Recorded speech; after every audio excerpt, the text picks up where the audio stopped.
Bible క్రైస్తవ మతం గురించి మాట్లాడదు, లేకపోతే కొన్ని రిచువల్స్ గురించి మాట్లాడదు, కానీ సిస్టమ్స్తో కూడిన ఒక కింగ్డమ్ గురించి మాట్లాడుతుంది. పరలోక రాజ్యం అనగా దేవుని యొక్క మైండ్ సెట్స్తో నడిచే ఒక రాజ్యం. దేవుని యొక్క కింగ్డమ్లో కూడా సిస్టమ్స్ ఉంటాయి.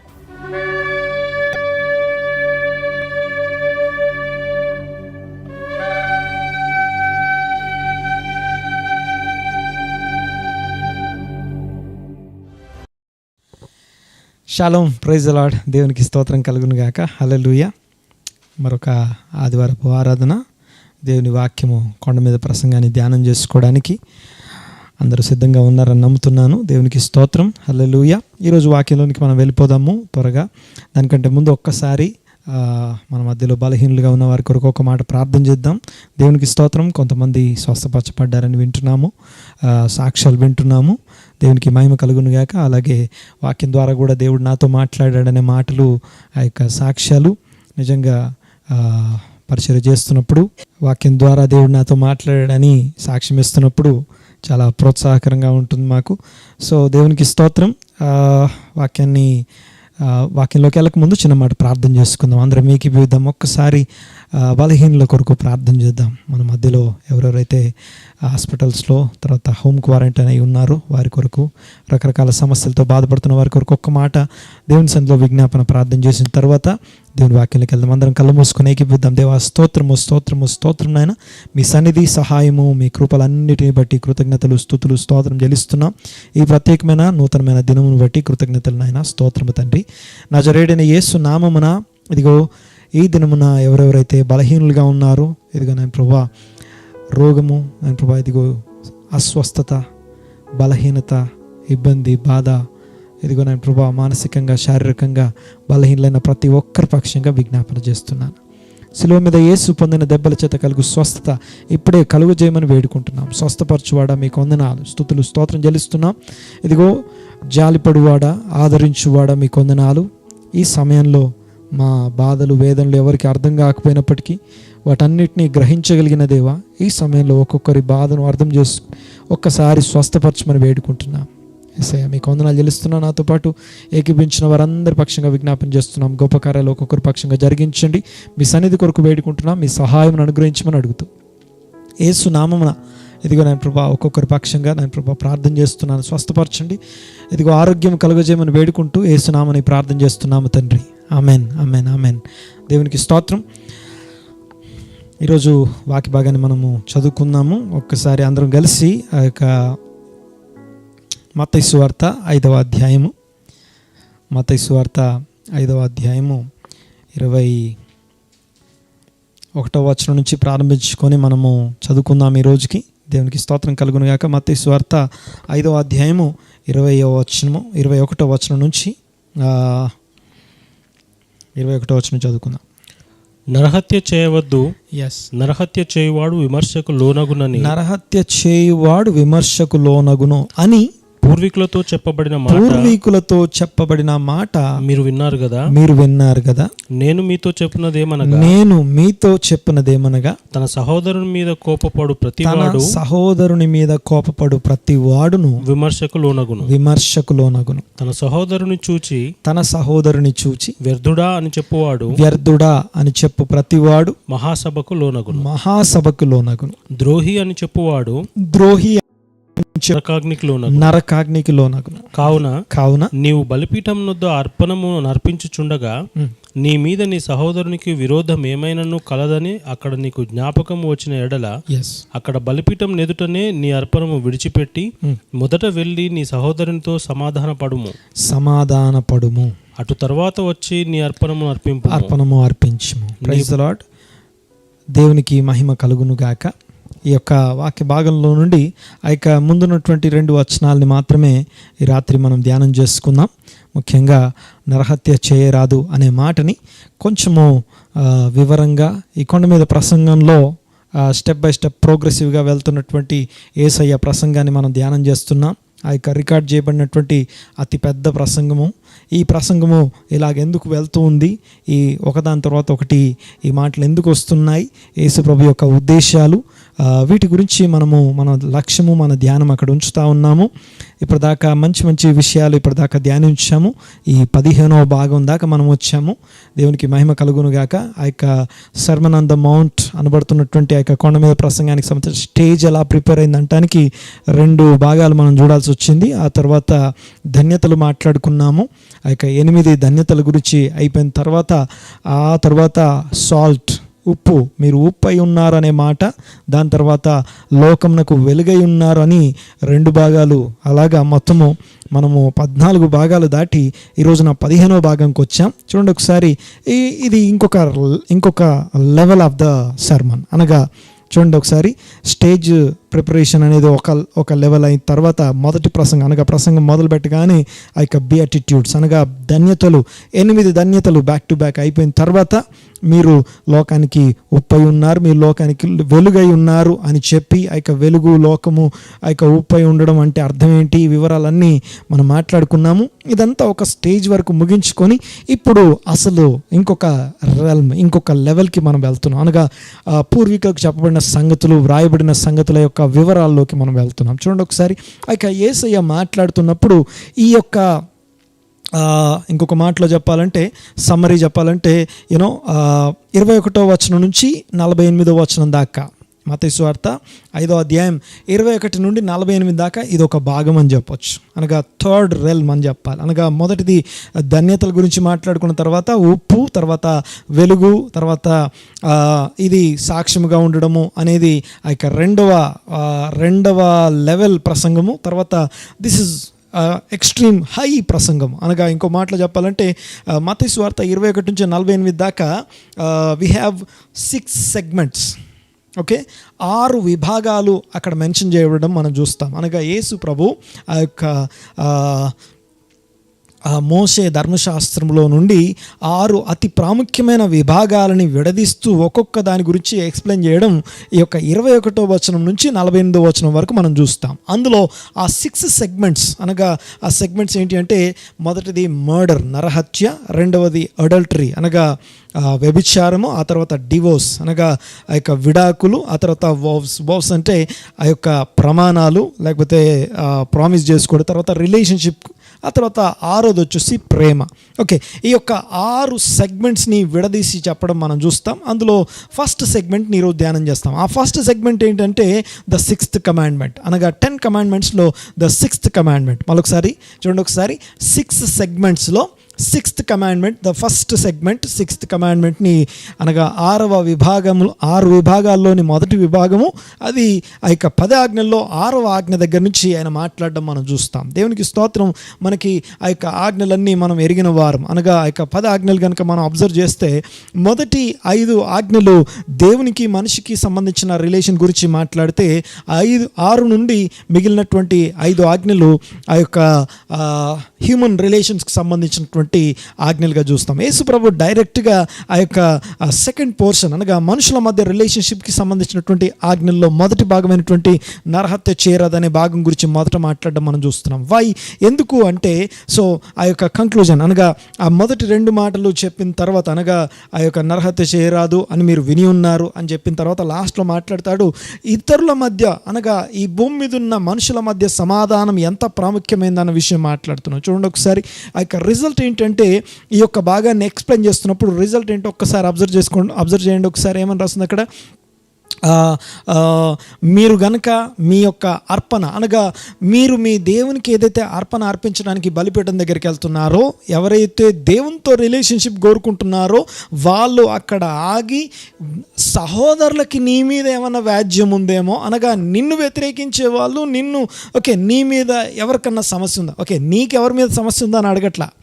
చూడండి ఒకసారి, ఎవరైతే దేవునితో రిలేషన్షిప్ కావాలని కోరుకుంటున్నారో వాళ్ళు ఏం చేయాలంట, మొదట పరీక్ష చేసుకోవాలి. ఏం పరీక్ష చేసుకోవాలంటే, నా మీద ఎవరికన్నా ఆబ్లిగేషన్స్ అనగా నా మీద ఎవరికన్నా వ్యాజ్యాలు ఉన్నాయా అని చెక్ చేసుకొని పోయి వారితో సమాధానం. ఓకే, నాకెవరి మీద వ్యాజ్యం ఉందో దాని గురించి మాట్లాడలేదు, నా మీద ఎవరికన్నా వ్యాజ్యం ఉందా అని మాట్లాడుతున్నాడు. చూడండి ఒకసారి, ఆ యొక్క human relations are very very important అనే విషయాన్ని మనం చూస్తున్నాం. చూడండి ఒకసారి, అనగా ఈ యొక్క 6వ అధ్యాయంలో ఈ యొక్క 6వ ఆజ్ఞను కనుక మనం గమనిస్తే, ఈ 6వ ఆజ్ఞను కనుక మనం చూస్తే, అనగా 6 నుంచి 10వ ఆజ్ఞ వరకు మనం గమనిస్తే, ఇవి హ్యూమన్ రిలేషన్స్కి సంబంధించిన మనిషికి సంబంధించినటువంటి ఆజ్ఞలు అయి ఉండగా, అయితే మనుషుల ఆజ్ఞల్లో ముందు నువ్వు దేవునితో సంబంధం కావాలంటే ముందు మనుషులతో రిలేషన్షిప్ విషయంలో సమాధానపడి, అనగా మనుషుల సంబంధం లేకుండా దేవునితో సంబంధం అసాధ్యము అని చెప్పడానికి ఈ 6th సెగ్మెంట్, అనగా ఈ 6 సెగ్మెంట్స్లో ఫస్ట్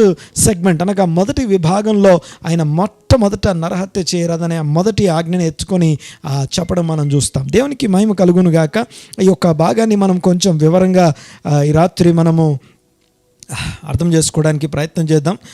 దేవునికి స్తోత్రం. చూడండి ఒకసారి, ఈ యొక్క ఎందుకు ఈ ప్రసంగం అంతా ఈ భాగంలోకి వెళ్ళడం జరుగుతుంది అది కూడా నేను ఇదన్నీ ఇంట్రడక్షన్ పాయింట్స్, ఇవి ఇంపార్టెన్స్ గురించి మాట్లాడుకుంటాం. అంటే ఎందుకు ఇది ఇంత ఇంపార్టెంట్గా మనం ధ్యానించాలి.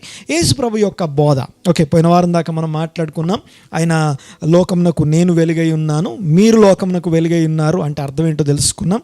ఆ తర్వాత చూడండి ఒకసారి, అల్టిమేట్లీ ఈ యొక్క ముఖ్యమైనటువంటి 6 సెగ్మెంట్స్ యొక్క ప్రాముఖ్యతని ముందు మాట్లాడుకుందాం. చూడండి ఒకసారి, మత్తయి సువార్త 5వ అధ్యాయం 16వ వచనం చదువుదాం ఒకసారి. మత్తయి సువార్త 5వ అధ్యాయం 16వ వచనం మరియు మత్తయి సువార్త 5వ అధ్యాయం 48వ వచనం, ఈ 2 వచనాలు చదవండి ఒకసారి. చదివిన తర్వాత మనము ఎందుకు ఈ యొక్క మాటలు మన కొరకు ఉన్నాయి చూద్దాం ఒకసారి. మత్తయి సువార్త 5వ అధ్యాయం 16వ వచనం మరియు మత్తయి సువార్త 5వ అధ్యాయం 48వ వచనం. 5వ అధ్యాయం 16వ వచనము, మనుష్యులు మీ సత్క్రియలను చూచి పరలోకమందున్న మీ తండ్రిని మహిమపరచున్నట్లు వారి ఎదుట మీ వెలుగు ప్రకాశింపనీయుడి. 48వ వచనం, మీ పరలోకపు తండ్రి పరిపూర్ణుడు గనుక మీరును పరిపూర్ణులుగా ఉండెదరు.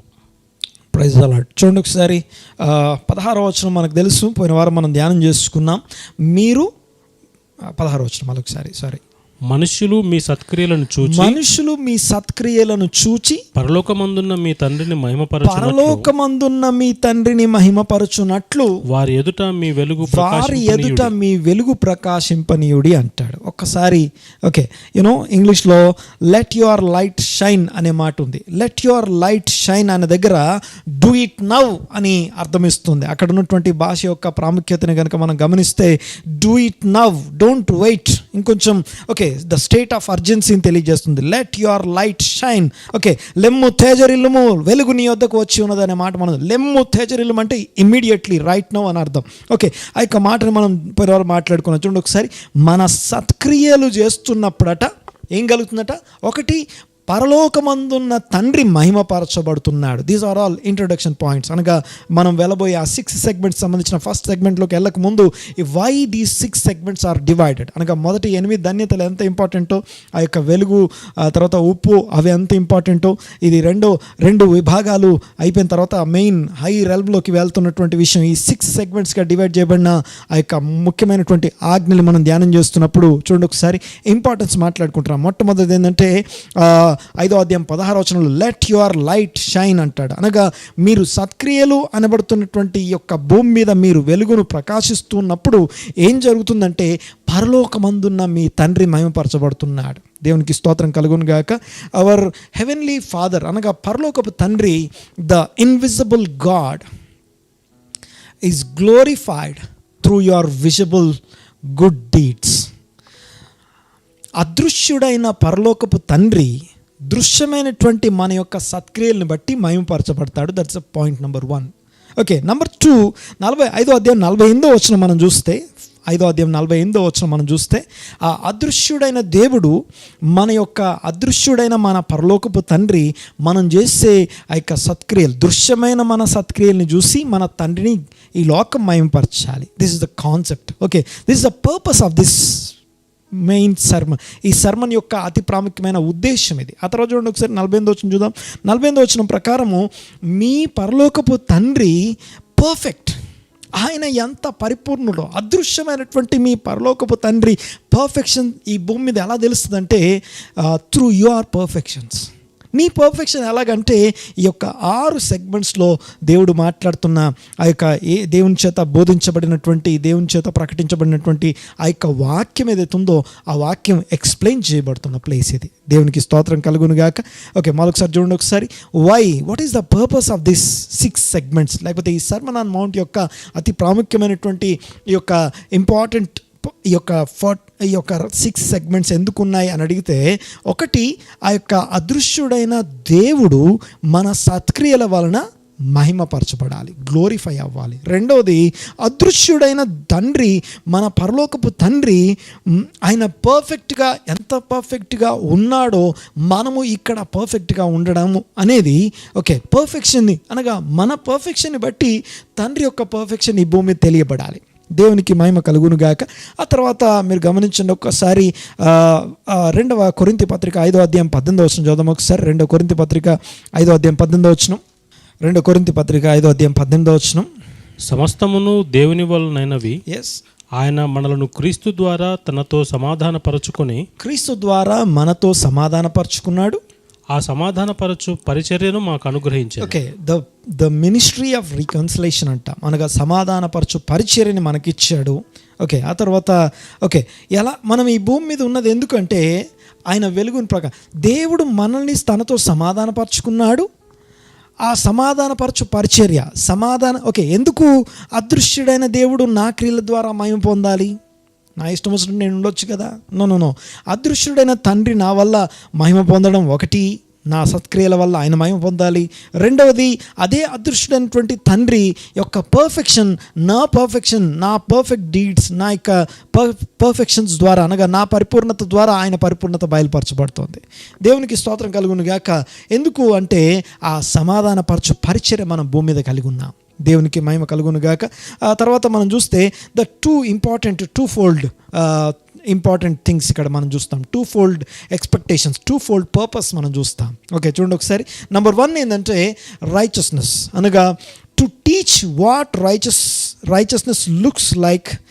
ఆ యొక్క స్క్రైబ్స్, పరిసయ్యులు, శాస్త్రులు అనబడుతున్న వారి నీతి కంటే అసలు నీతి అనేది ఎంత గొప్పదో తెలియజేయబడ్డం కోసం. This are number 1 fold. Second fold ఏంటంటే టు డిస్క్రైబ్ ద రైచస్నెస్.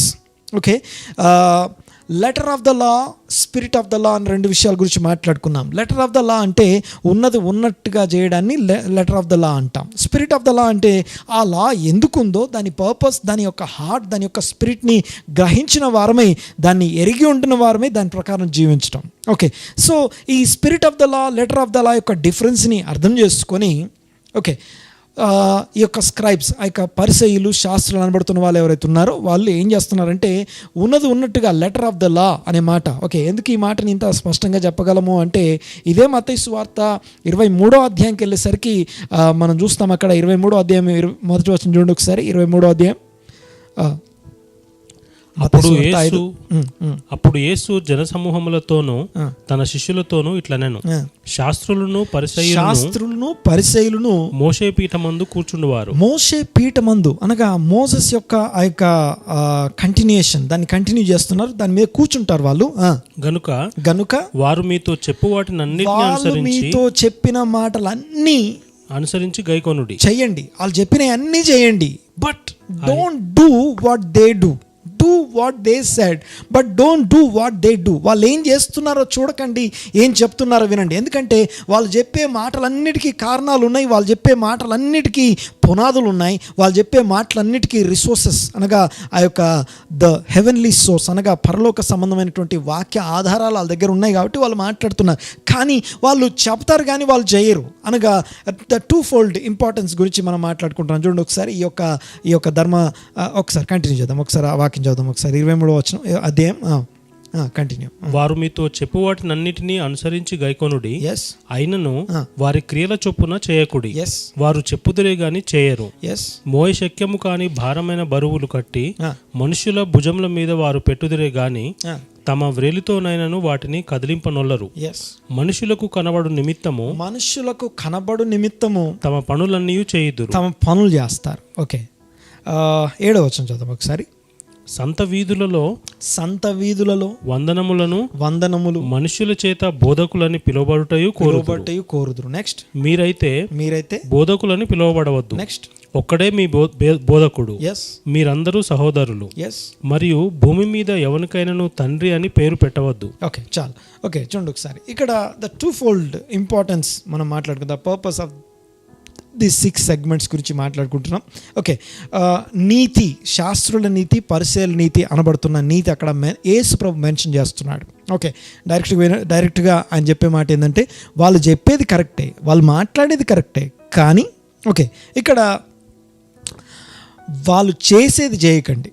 వాళ్ళ నీతి కంటే మీ నీతి ఎక్కువ కావాలి. ఒకటి ఏంటంటే, వాళ్ళు చెప్పేదాన్ని పూర్తిగా విని అర్థం చేసుకోండి. ఓకే, ఇక్కడ దాకా బాగుంది కదా. కానీ ఈ యొక్క 6 సెగ్మెంట్స్లోకి వెళ్ళగానే మనము రెగ్యులర్గా 6 సార్లు వినే ఒక కామన్ పాయింట్ ఏంటో తెలుసా? మీరు విని ఉన్నారు అనే మాట వింటాం. ఓకే, ఎవరైతే బోధిస్తూ ఉన్నారో వాళ్ళు బోధన అనుసరించి జీవించట్లేదు.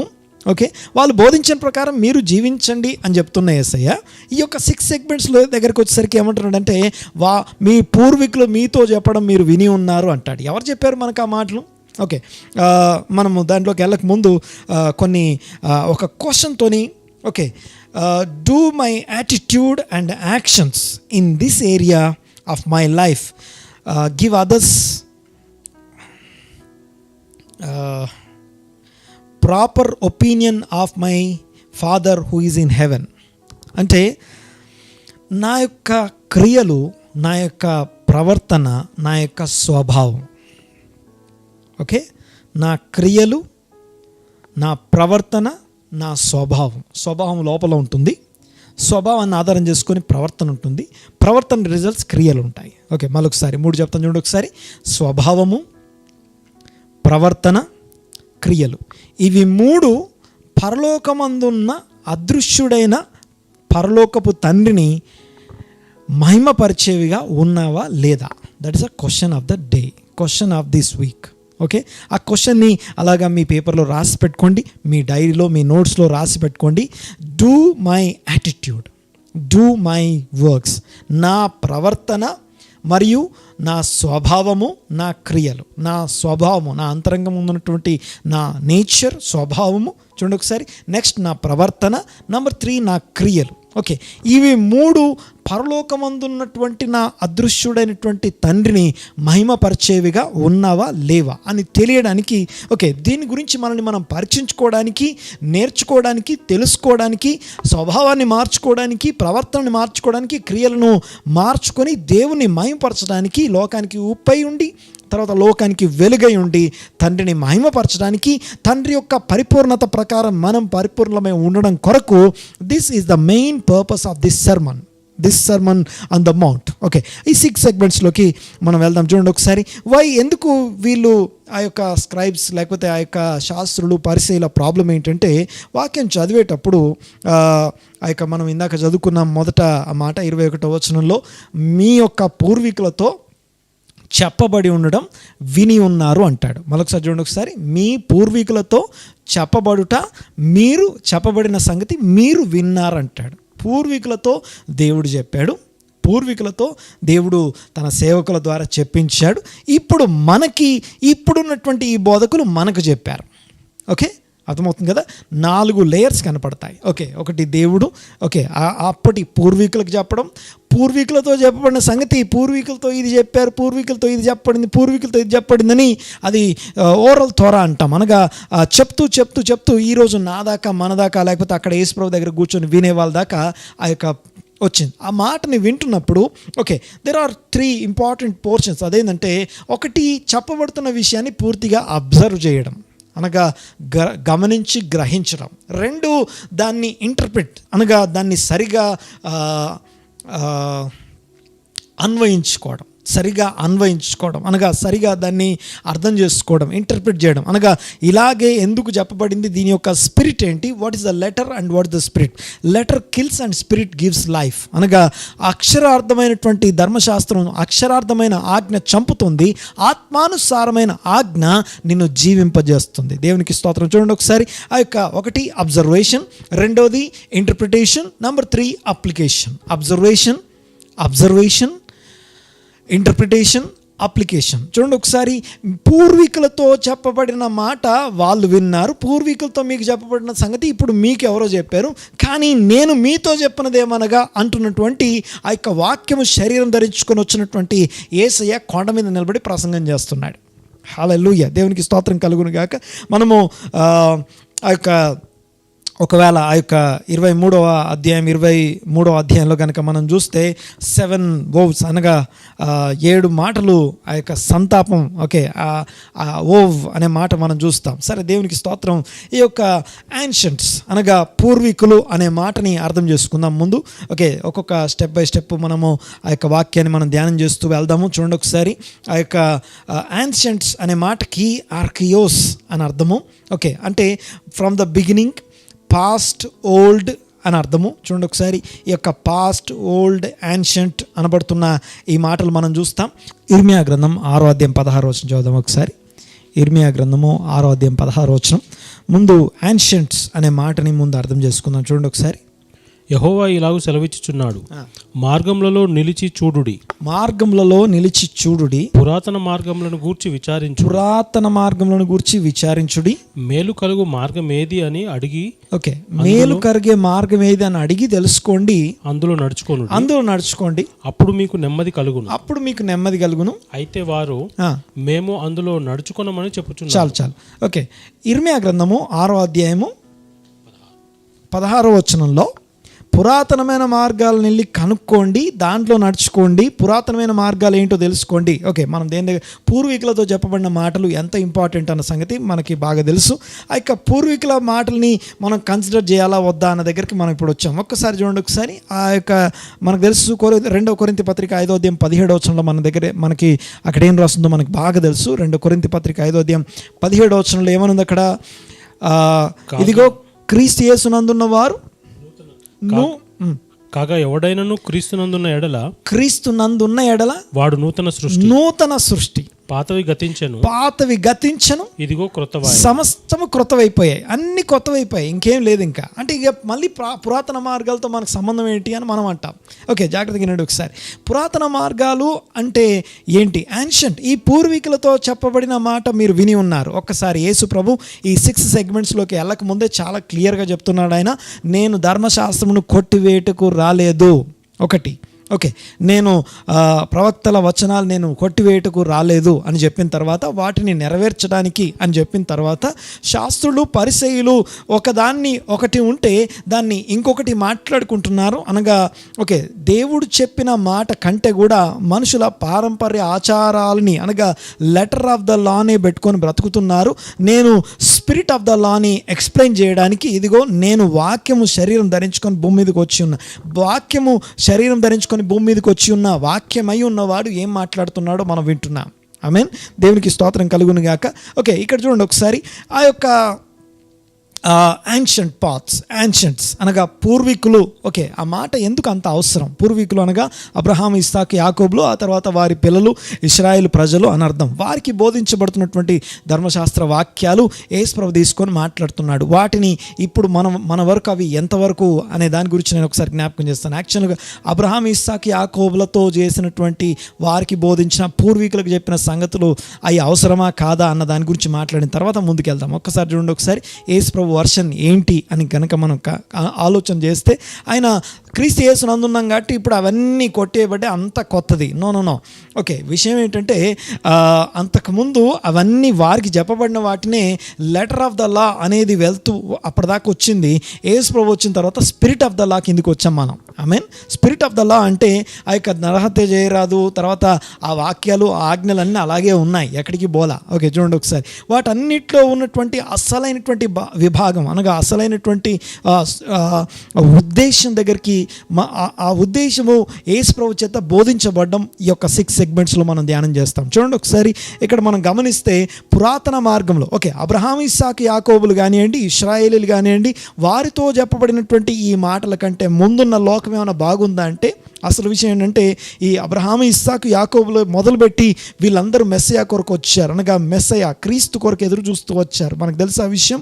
ఆ యొక్క యోహాను సువార్త 8వ అధ్యాయంలో చూస్తాం, అబ్రహాము మెస్సయా కొరకు ఎదురు చూశాడు అని యేసయ్య మాట్లాడడం మనం చూస్తాం. అనగా నా దినము చూడవలనని మీ పితరుడైన అబ్రహాము ఎంతో ఆశపడెను, ఆయన దాన్ని చూసి సంతోషించాడు అనే మాట ఆ యొక్క యోహాను సువార్తలో చూస్తాం. అంటే ఈ అబ్రహాము, ఇస్సాకు, యాకోబులు కూడా క్రీస్తునందు ఉండి నూతన సృష్టిగా మారిన వారే అని అర్థం. తర్వాత చూడండి ఒకసారి. అనగా ఈ వాక్యాన్ని పట్టుకొని దేవుని వెంబడిస్తూ వచ్చినటువంటి ఆ యొక్క తరము వారు, ఇశ్రాయేలు కుటుంబం, వీళ్ళందరూ కూడా క్రీస్తునందు ఉన్నవారు కిందకే లెక్కించబడతారు. వీరందరూ కూడా మెస్సయా కొరకు ఎదురు చూసేవారు, మెస్సయా నందున్నవారే అని అర్థం. అయితే ఈ యొక్క లోకం అనగా ఈ కుటుంబంలో జాయిన్ అవ్వని వారు ఎవరైతే ఉన్నారో వాళ్ళని లోకం అంటాం. ఇప్పుడు నేను క్రీస్తు యేసునందు జాయిన్ అవుతున్నాను. అనగా అబ్రహాము కుటుంబానికి సంబంధం లేని ఆ యొక్క అన్యులమైనటువంటి మనము క్రీస్తు యేసునందు ఆ యొక్క అబ్రహాముతో, ఆ కుటుంబంతో ఏకీభవించడం, అనగా ఆ కుటుంబంతో ఏకాండము, అనగా వేరు అంటుగట్టబడినటువంటి మనము ఈ రోజున అదే చెట్టులో ఒక బ్రాంచ్, ఒక కొమ్మగాను, తర్వాత ఆ అడవి ఒలివ మొక్కను తీసుకొచ్చి ఆ యొక్క ఒరిజినల్ ఒలివ మొక్క అంటుగట్టబడినట్టుగా ఆ అంటుకట్టబడిన వారముగా మనందరం ఉన్నాం. అంతేకాదు హెబ్రీలకు రాసిన పత్రిక 11వ అధ్యాయం ఆఖరిలో మనం చూస్తాం, ఇంత గొప్ప సాక్షి సమూహం ఉంది, వీళ్ళందరూ విశ్వాసంతో అప్పుడు ఇలా చేశారు, అలా చేశారు అని అన్నీ చెప్పిన తర్వాత మీరు లేకుండా వారు పరిపూర్ణులు గారు అంటాడు. ఎందుకు వారికి మనం ఎందుకు కావాలంటే, ఓకే, అబ్రహాముతో దేవుడు వాగ్దానం చేశాడు, నేను నీ కుమారుణ్ణి క్రీస్తునిస్తాను, ఆ క్రీస్తునందు సకల వంశములు దీవించబడాలి. అనగా ఈ రోజు ఉన్నటువంటి ఈ భూమి మీద ఉన్నటువంటి సకల దేశ జనాలు, నానా భాషలు మాట్లాడేవారు, నానా జాతుల వారు అందరూ క్రీస్తు యేసునందు అబ్రహాము కుటుంబంతో కలిసి ఇదే లా, అనగా స్పిరిట్ ఆఫ్ ద లా కిందికి వచ్చి పరిశుద్ధాత్మ చేత నడిపించబడుతూ ఆ హృదయంలో దేవుని యొక్క ఆజ్ఞలు వ్రాయబడి ఉంటాను అనుభవిస్తూ ప్రతి ఒక్కరూ బోధించబడినటువంటి వారమై ఆ యొక్క ధర్మశాస్త్రమును స్థాపిస్తూ విశ్వాసమును స్థిరపరుస్తూ వెళ్ళడం కొరకు మనము ఈ రోజున ఈ విశ్వాస జీవితంలో మనం జీవిస్తున్నాం. దాని గురించి బోధ, ఈ యొక్క కొండ మీద ప్రసంగం బోధించబడడం మనం వింటున్నాం. దేవునికి స్తోత్రం కలుగును గాక.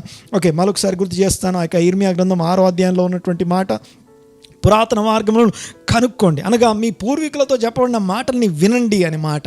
అంటే ఆ పూర్వీకులతో చెప్పబడిన మాటని యేసు ప్రభు తప్పుపట్టట్లేదు, కానీ అది మీ దాకా వచ్చేసరికి కేవలం లెటరే మీ దగ్గరకు వచ్చింది, దాని స్పిరిట్ మీ దగ్గర రాలేదు. అందుకే స్పిరిట్ ఫిల్డ్ జీసస్ క్రైస్ట్, యేసు క్రీస్తు ఆత్మతో నింపబడిన వాడే, వాక్యమై ఉన్నవాడే ఆయన వాటిని ఎక్స్ప్లెయిన్ చేస్తున్నాడు, బోధిస్తున్నాడు. ఆ బోధ నొందుతున్నాం ఈ రోజున. దేవునికి మహిమ కలుగును గాక. ఆ తర్వాత మీరు విని ఉన్నారు అనే మాటని మనం చూస్తాం. దేవునికి స్తోత్రం. చూడండి ఒకసారి, మర్డర్, ఆ యొక్క మరొకసారి ఆ వచనం చదువుదాం ఒకసారి. మత్తయి సువార్త 5వ అధ్యాయము 21వ వచనం. నరహత్య చేయవద్దు. ఓకే, నరహత్య చేయవద్దు అని, నరహత్య చేయువాడు విమర్శకు లోనగును అని పూర్వీకులతో చెప్పబడిన మాట మీరు విన్నారు కదా. చాలు. ఓకే, చూడండి ఒకసారి. నరహత్య చేయువాడు ఏమవుతాడట? విమర్శకు లోనవుతాడు. ఒక్కసారి ఆ మాటలో ఆ విమర్శకు లోనగుట అనే పదం దగ్గర కొంతసేపు ఆగుదాం. చూడండి ఒకసారి. విమర్శకు లోనగుట, లయబుల్ అనే పదం ఇంగ్లీష్లో చూస్తా. And whoever commits murder shall be liable to the court. అనగా విమర్శకి అంటే కోర్టుకు తీసుకొచ్చి విమర్శించబడతాడు అని అర్థం. దేవునికి స్తోత్రం. అనగా మర్డర్ చేసిన వాడు ఆ యొక్క ప్రాసిక్యూట్ చేయబడాలి అనే మాట, అనగా ప్రాసిక్యూషన్కి లోన్ అవ్వాలి అనే ఆ లేబుల్ అనే పదాన్ని ఒక్కసారి చూడండి. ఒకసారి లేబుల్ అనే పదానికి హీబ్రూ భాషలో మనం కనుక చూస్తే, గ్రీక్ భాషలో ఎనోకోస్ అనే పదం మనం చూస్తాం. ఎనోకోస్ అనే పదానికి కరెక్ట్గా మీనింగ్ ఏంటంటే, ఈ ఎనోకోస్ అనే పదము ఈ యొక్క పారాగ్రాఫ్లో, ఈ యొక్క 21, 22 అనబడుతున్న 2 వచనాల్లో 4 సార్లు ఆ పదం వాడబడ్డం మనం చూస్తాం. ఒకసారి చూడండి ఒకసారి. ఈ ఎనకోస్ అంటే విమర్శించబడుట అని అర్థం. విమర్శించబడుట అంటే అందరికీ నువ్వు చిన్న తప్పు చేసినా పెద్ద తప్పు చేసినా ఒకటే విమర్శ ఉండదు, ఒకటే ప్రాసిక్యూషన్ ఉండదు. ప్రాసిక్యూషన్లో లెవెల్స్ ఉంటాయి. ఈ విషయాన్ని యేసు ప్రభు మాట్లాడుతూ మర్డర్ అని ఒక్కసారి వాడి, అనగా నరహత్య చేసిన వారు విమర్శకు లోనగును అని ఎనకోస్ అని ఒకసారి వాడి, ఆ తర్వాత నేను మీతో చెప్పినదేమని కానీ ఎనకోస్ అనే పదాలు 3 సార్లు యేసుప్రభు వాడడం, 3 లెవెల్స్లో వాడడం మనం చూస్తాం. అంటే ఈ ఎనకోస్ అనేది విమర్శ, లేబుల్ అనగా మనము విమర్శ, కోర్ట్ అని అర్థం. ఎనకోస్ అనే పదానికి కోర్ట్ అని అర్థం. లిటరల్గా తీర్పుకి, లేకపోతే ప్రాసిక్యూట్ అనగా కోర్టులో ఒక జడ్జి, న్యాయాధిపతి, ఆ కూర్చున్నటువంటి న్యాయస్థానంలో తీర్పు తీర్చేవాడు ఎవరైతే ఉన్నారో ఆ కూర్చున్నటువంటి వాడు ఎదురుగా అపవాది వేస్తూ ఉంటే ఉత్తరవాది తను డిఫెన్స్ చేసుకుంటూ ఈ యొక్క కోర్టులో విమర్శకు లోనవ్వాలి. ఎవరు విమర్శకి లోనవ్వాలంటే నరహత్య చేసిన వాళ్ళు విమర్శకు లోనవ్వాలి. ఈ మాట రాస్తుంది. ఎందుకు అదంత అవసరం, ఎందుకు అదంత ఇంపార్టెంట్, దాని గురించి కొన్ని విషయాలు మరొకసారి జ్ఞాపకం చేస్తాను. ఈ లేబుల్ అనే మాట, ఇంకో మాట ఏంటంటే shall be in danger of judgment అని అర్థం. లేబుల్ అనే మాట విమర్శకు లోనగుట అంటే మర్డర్ చేసిన వాళ్ళు ఎవరైతే ఉన్నారో, ఆ నరహత్య చేసిన వాళ్ళు ఎవరైతే ఉన్నారో, ఈ మాట పూర్వీకులతో చెప్పబడిందట. నరహత్య చేసిన వాడు ప్రాసిక్యూట్ చేయబడాలి అనగా ఆ జడ్జి ముందు నిలబడాలి అనగా విమర్శకు లోనవ్వాలి. అంటే ఏమంటారంటే ఆ డేంజర్ ఆఫ్ జడ్జిమెంట్ అనగా భయంకరమైన హత్యకు హత్య అనబడుతున్న తీర్పు.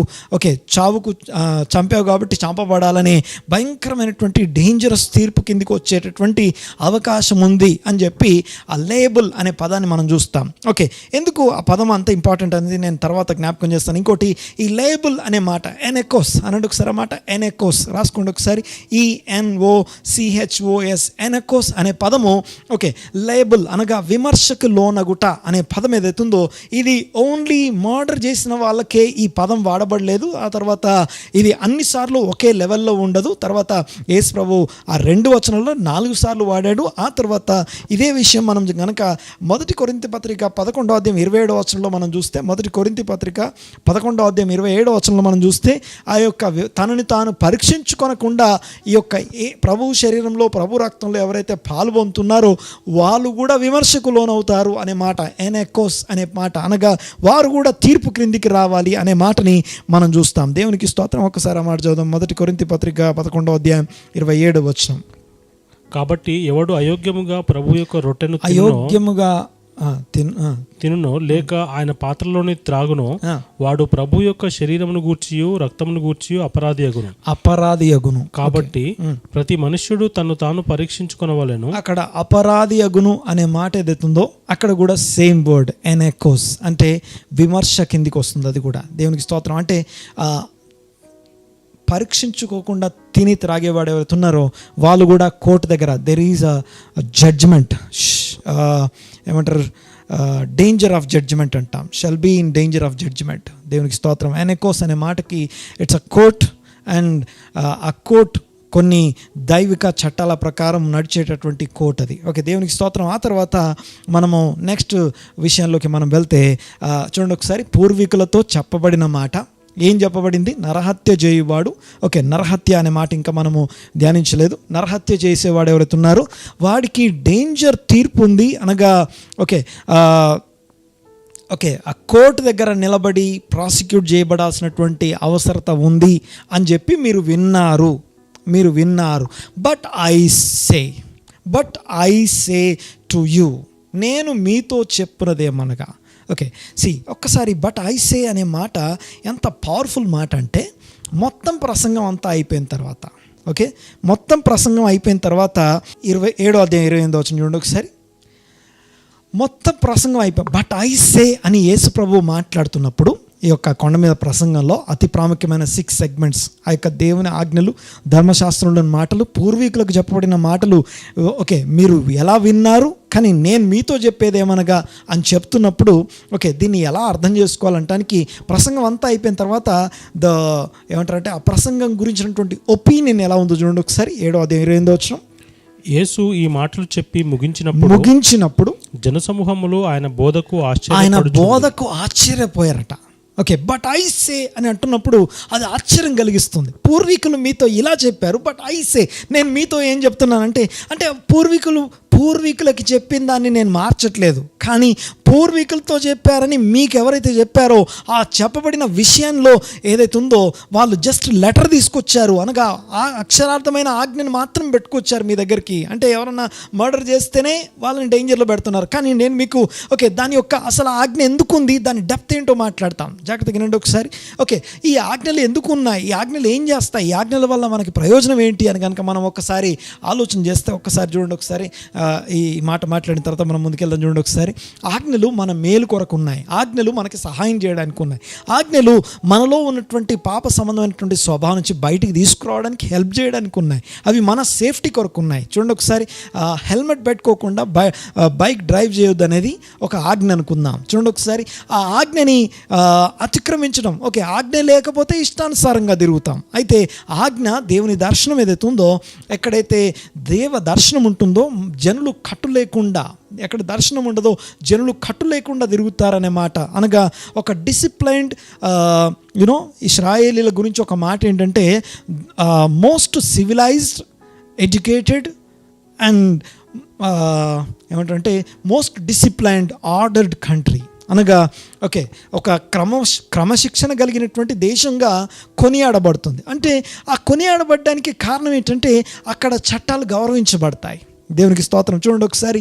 ఇక్కడ ఈ ఆజ్ఞలు మన కొరకే ఉన్నాయి, అవి మనకి మేలు కొరకు ఉన్నాయి, అంతేగాని అవి మనకి కీడు చేయడానికి, మనల్ని బాధించడానికి, మనల్ని చంపేయడానికి కాదు.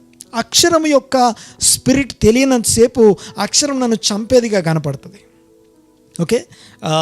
ఒక డాడ్ తన కుమారుడికి ఏదైనా ఒక ఇన్స్ట్రక్షన్ ఇచ్చాడు అనుకోండి, ఆ ఇన్స్ట్రక్షన్ యొక్క ఉద్దేశం ఆ కుమారునికి అర్థం కానంతసేపు ఆ ఇన్స్ట్రక్షన్ కఠినంగానే పొడిచేసినట్టుగా, చంపేసినట్టుగా ఉంటుంది, చాలా రిస్ట్రిక్టెడ్గా ఉంటుంది. కానీ ఎప్పుడైతే దాని యొక్క పర్పస్ అర్థమవుతుందో, దాని స్పిరిట్ ఏంటో and heart of that commandment ఏంటి, ఆ ఇన్స్ట్రక్షన్ ఇస్తున్నటువంటి తండ్రి హృదయం ఏంటో అర్థమైనప్పుడు, కుమారుని గురించి తండ్రికి ఉన్న ఎక్స్పెక్టేషన్ ఏంటో అర్థమైనప్పుడు, ఆ యొక్క ఆజ్ఞ నిజంగా ఇద్దరి మధ్య రిలేషన్షిప్, ఏమంటారు, తండ్రి కుమారుల మధ్య రిలేషన్షిప్ ఏదైతుందో అది చక్కని రిలేషన్షిప్ మనం చూస్తాం. దేవునికి స్తోత్రం కలుగును గాక. యేసుప్రభు బట్ ఐ సే అంటున్నప్పుడు యేసుప్రభు బోధకి ఆశ్చర్యపోయారట. తర్వాత చదవండి ఒకసారి. 28వ వచనం, 7వ అధ్యాయం 28వ వచనం. యేసు ఈ మాటలు చెప్పి ముగించినప్పుడు జనసమూహములు ఆయన బోధకు ఆశ్చర్యపడుతున్నారు. ఏలయనగా, ఎందుకంటే ఆయన వారి శాస్త్రుల వలె కాక, మిగతా శాస్త్రులాగా వాళ్ళు అక్కడ ఇలా చెప్పారు, వీళ్ళు ఇక్కడ ఇలా చెప్పారు, ఇది ఇలా రాసుంది అని కాకుండా ఈయన ఎలా చెప్తున్నాడట, అధికారంతో, అథారిటీతో చెప్తున్నాడు. ఈ అథారిటీ శాస్త్రుల దగ్గర, అప్పుడున్నటువంటి బోధకుల దగ్గర, ఆ జనరేషన్ బోధకుల దగ్గర అది మిస్ అయింది. నేను మాట్లాడేది అర్థమవుతుంది కదా. వాక్యం అయి ఉన్నవాడు అధికారికంగా మాట్లాడుతున్నాడు. పూర్వీకులతో యాక్చువల్గా దేవుడు ఇది చెప్పాడు, ఇప్పుడు అదే దేవుని యొక్క వాక్యం దేవుడు ఎండును, వాక్యం దేవుని వద్ద నుండును. వాక్యము శరీరం ధరించుకొని మన మధ్యకు వచ్చి ఆయన అధికారముతో వాక్యము యొక్క హార్ట్, వాక్యం యొక్క స్పిరిట్ని బోధపరుస్తూ ఆయన మాట్లాడుతున్నాడు. చూడండి ఒకసారి అర్థం చేసుకుందాం మనం ఇంకా కొంచెం ముందు. బట్ ఐ సే అంటున్నప్పుడు ద హార్ట్ అంటాం. చూడండి ఒకసారి. మార్కు సువార్త 12:30 చూడండి ఒకసారి. మార్కు సువార్త 12:30. మార్కు సువార్త 12:30.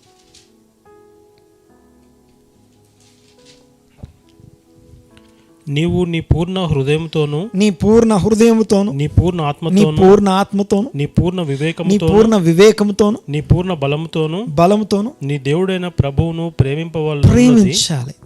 ఎందుకు ఆజ్ఞలు ఎందుకున్నాయి? ఆజ్ఞలు అనేవి ఆ ఆజ్ఞలు అనేవి let me tell you one thing. ఒక చిన్న ఎక్స్ప్లెనేషన్ నేను ఇక్కడ ఇస్తాను, ఒక్కసారి అర్థం చేసుకోవడానికి ట్రై చేయండి ఒకసారి. There is a difference between monotheism and polytheism అంట. కొంచెం ఈ మాటల్ని కొంచెం కొత్తగా ఇబ్బందిగా ఉండొచ్చేమో, కానీ కొద్దిగా అర్థం చేసుకోవడానికి ట్రై చేయండి ఒకసారి. ఒక్క దేవుడిని ఆరాధించడం, బహుదేవత ఆరాధన, రెండింటి మధ్య డిఫరెన్స్ చెప్తాను. డ్యూట్రానమీ ఒకసారి ఈ 2 వచనాలు చదివిన తర్వాత ఒకసారి చూడండి ఒకసారి. మార్కు 12:30 చదవండి ఒకసారి. నీ పూర్ణాత్మతోను, నీ పూర్ణ బలముతోను, నీ పూర్ణ వివేకముతోను నీ తండ్రి అయిన దేవుని ప్రేమించాలి. తర్వాత రెండవది, నీవు నిన్ను వలె నీ పొరుగు అని ప్రేమించాలి. This is the heart of the commandments. ద్వితీయోపదేశకాండం 6వ అధ్యాయం 5వ వచనం. ద్వితీయోపదేశకాండం 6వ అధ్యాయం 5వ వచనం. ఇశ్రాయేలు వినుము, ఇశ్రాయేలు వినుము, మన దేవుడైన యెహోవా అద్వితీయుడగు యెహోవా, ఆయన ఒక్కడే. ఓకే, ఇంగ్లీష్లో the lord God is one అని వన్ గాడ్, ఒక్కడే దేవుడు అని ఉంటుంది. ఒక్కసారి మోనోథెయిజం అండ్ పాలిథెయిజం, ఈ రెండిటికి తేడా. అంటే తెలుగులో మనకి బహుదేవత ఆరాధన, ఒక్క దేవుణ్ణి ఆరాధించటం. ఓకే, కొంచెం దీన్ని అర్థం చేసుకోవడానికి ట్రై చేయండి ఒక్కసారి. బహుదేవత ఆరాధనలో ఎలా ఉంటుందంటే, బహుదేవత ఆరాధన అనేది ఒక్క భారతదేశంలోనే కాదు, ప్రపంచంలో గ్రీక్ కల్చర్, తర్వాత రోమన్లు, తర్వాత ఇంకా చాలా దేశాల్లో బహుదేవత ఆరాధన అనేది కామన్ థింగ్. అనగా ఓకే, బహుదేవత ఆరాధన అంటే అర్థం ఏంటంటే, లెట్స్ సే మనిషికి ఉన్న అవసరాలు ఏవైతే ఉన్నాయో ఆ అవసరాలకి సంబంధించినటువంటి డిపార్ట్మెంట్స్ ఏవైతే ఉన్నాయో ఒక్కొక్క డిపార్ట్మెంట్ని ఒక్కొక్క దేవత లేకపోతే దేవుడు దాన్ని రూల్ చేస్తూ ఉంటారు. లెట్స్ సే వాటర్ ఉందనుకోండి, వాటర్కి ఒక వాటర్ని రూల్ చేసే ఒక దేవుడు, లేకపోతే ఫైర్ని రూల్ చేయడానికి ఒక దేవుడు. ఇలాగా బహుదేవత ఆరాధన అంటాం. కొంచెం నేను చెప్పేది అర్థం చేసుకోవడం ట్రై చేయండి ఒకసారి. నేను ఎవరిని విమర్శించట్లేదు, చూడండి ఒకసారి. బహుదేవత ఆరాధనకి ఏకదేవుని ఆరాధనకి ఉన్న డిఫరెన్స్ చెప్తాను. ఓకే, డిఫరెన్స్ ఏంటో చూడండి ఒకసారి. ఎందుకు దేవుడు ఒక్కడే, ఎందుకు ఆ మాట అనాలి, తర్వాత ఆయన్ని పూర్ణాత్మతో పూర్ణ హృదయంతో ఎందుకు ప్రేమించాలి అనాలి, కొంచెం అర్థం చేసుకోండి ఒకసారి. నాకు వాటర్ కావాల్సినప్పుడు నేనేం చేస్తానంటే, వాటర్ని కంట్రోల్ చేసేటటువంటి, వాటర్ మీద అథారిటీ కలిగినటువంటి ఆ వాటర్కి సంబంధించినటువంటి దేవత లేకపోతే దేవుడు ఎవరుతున్నారో ఆ దేవుని నేను పూజించడం, ఆరాధించడం చేస్తాను. ఇది చేస్తున్నప్పుడు నా యొక్క motto of my worship, motto of my prayer ఏంటంటే, my need is the motive. అనగా నా అవసరాన్ని బట్టి నేను ఆయన అడుగుతున్నాను, అయ్యా నాకు కొంచెం వాటర్ అని అడుగుతున్నాను. ఓకే, నా యొక్క ప్రార్థన ఆయన ఇంప్రెస్ చేసిన దాన్ని బట్టి ఆయన ఏం చేస్తానంటే, నా ప్రార్థన ఇంప్రెషన్ని బట్టి, ఓకే నేను ఇచ్చిన దాన్ని బట్టి నేను ఏవైతే డివైన్ థింగ్స్ ఏవైతే ఫుల్ఫిల్ చేశాను కాబట్టి then I'll receive my thing. అనగా ఆయన నుంచి ఆయనకు కావాల్సిన ఆయన వస్తాడు. ఇది బహుదేవత ఆరాధనలో ఉండే విషయం. చూడండి ఒకసారి. బహుదేవత ఆరాధనలో ఒక దేవతను ఆరాధిస్తున్నప్పుడు అవసరం మోటివేట్ చేస్తుంది.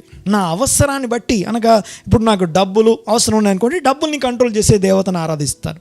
నీళ్ళు అవసరం అనుకోండి, నీళ్ళ సంబంధించిన దేవతను ఆరాధిస్తాను. లేకపోతే ఇంకోటి ఆయా డిపార్ట్మెంట్స్ వల్ల ఈ యొక్క మోటో ఆఫ్ ద వర్షిప్ అనేది కేవలం అవసరమే మోటివ్. అనగా అవసరాన్ని బట్టి మనం ఆరాధన చేస్తాం. అవసరాన్ని ఓకే, ఆ దేవతలకి దేవుళ్ళకి కూడా ఓకే, ఏ దేవతకి దేవునికి కూడా ఫుల్ అథారిటీ, ఫుల్ కంట్రోల్ ఉండదు. అర్థమవుతుంది కదా? ఫుల్ అథారిటీ, ఫుల్ కంట్రోల్ ఎవరికీ ఉండదు. ఓకే, ఇలాగా ఓకే నేను ఇక్కడ వరకే నేను కంట్రోల్ చేయగలను, అది నా వల్ల కాదు, నేను చేయలేను అంటారు. సో నా పాయింట్ ఏంటంటే, ఒక్కసారి అర్థం చేసుకొని ట్రై చేయండి ఒకసారి. ఏకదేవత ఆరాధన, ఏకదేవుడు ఆరాధన. ఓకే, ఓ ఇశ్రాయేలు విను, నీ దేవుడైన యెహోవా ఒక్కడే, వన్ గాడ్, అద్వితీయుడు, వన్ గాడ్. చూడండి ఒకసారి, ఆయన ఒక్కడే అని చెప్పిన నెక్స్ట్ అంటాడు, నీవు నీ పూర్ణ ఆత్మతో, నీ పూర్ణ బలంతో, నీ పూర్ణ అవగాహన, వివేచనతో నీ దేవుణ్ణి ఆరాధించు, ప్రేమించు అంటాడు. అంటే దాని అర్థం ఏంటంటే, ఈ యొక్క బహుదేవత ఆరాధనలో motto of worship is not love but need. అనగా అవసరాన్ని బట్టి ఆరాధిస్తాం బహుదేవత ఆరాధన దగ్గర. ఓకే, అవసరాన్ని బట్టి మాత్రమే ఆరాధిస్తాం. ప్రేమ, ఓకే ఆ దేవుని నేను, ఓకే ఆ నీళ్ళకి సంబంధించిన దేవుని నేను ప్రేమించక్కర్లేదు, లేకపోతే ఈ యొక్క డబ్బులు ఇచ్చే దేవుని నేను ప్రేమించక్కర్లేదు. సో నా అవసరం కోసం వాళ్ళకి కావాల్సింది నేను ఇస్తాను, నాకు కావాల్సింది వాళ్ళు ఇస్తారు. It is just a business. కానీ ఏకదేవ ఆరాధన ఎలాగైతే ఉంటుందో, ఇక్కడ అద్వితీయుడు అన్నప్పుడు ఫుల్ అథారిటీ, ఫుల్ కంట్రోల్ మనకు కనపడుతుంది. అనగా పూర్తి ఆధిపత్యము, అధికారం అన్ని సర్వాధికారి, సర్వోన్నతుడు, సర్వశక్తిమంతుడు అనబడుతున్న ఒకే ఒక్క దేవుడిగా కనపడు.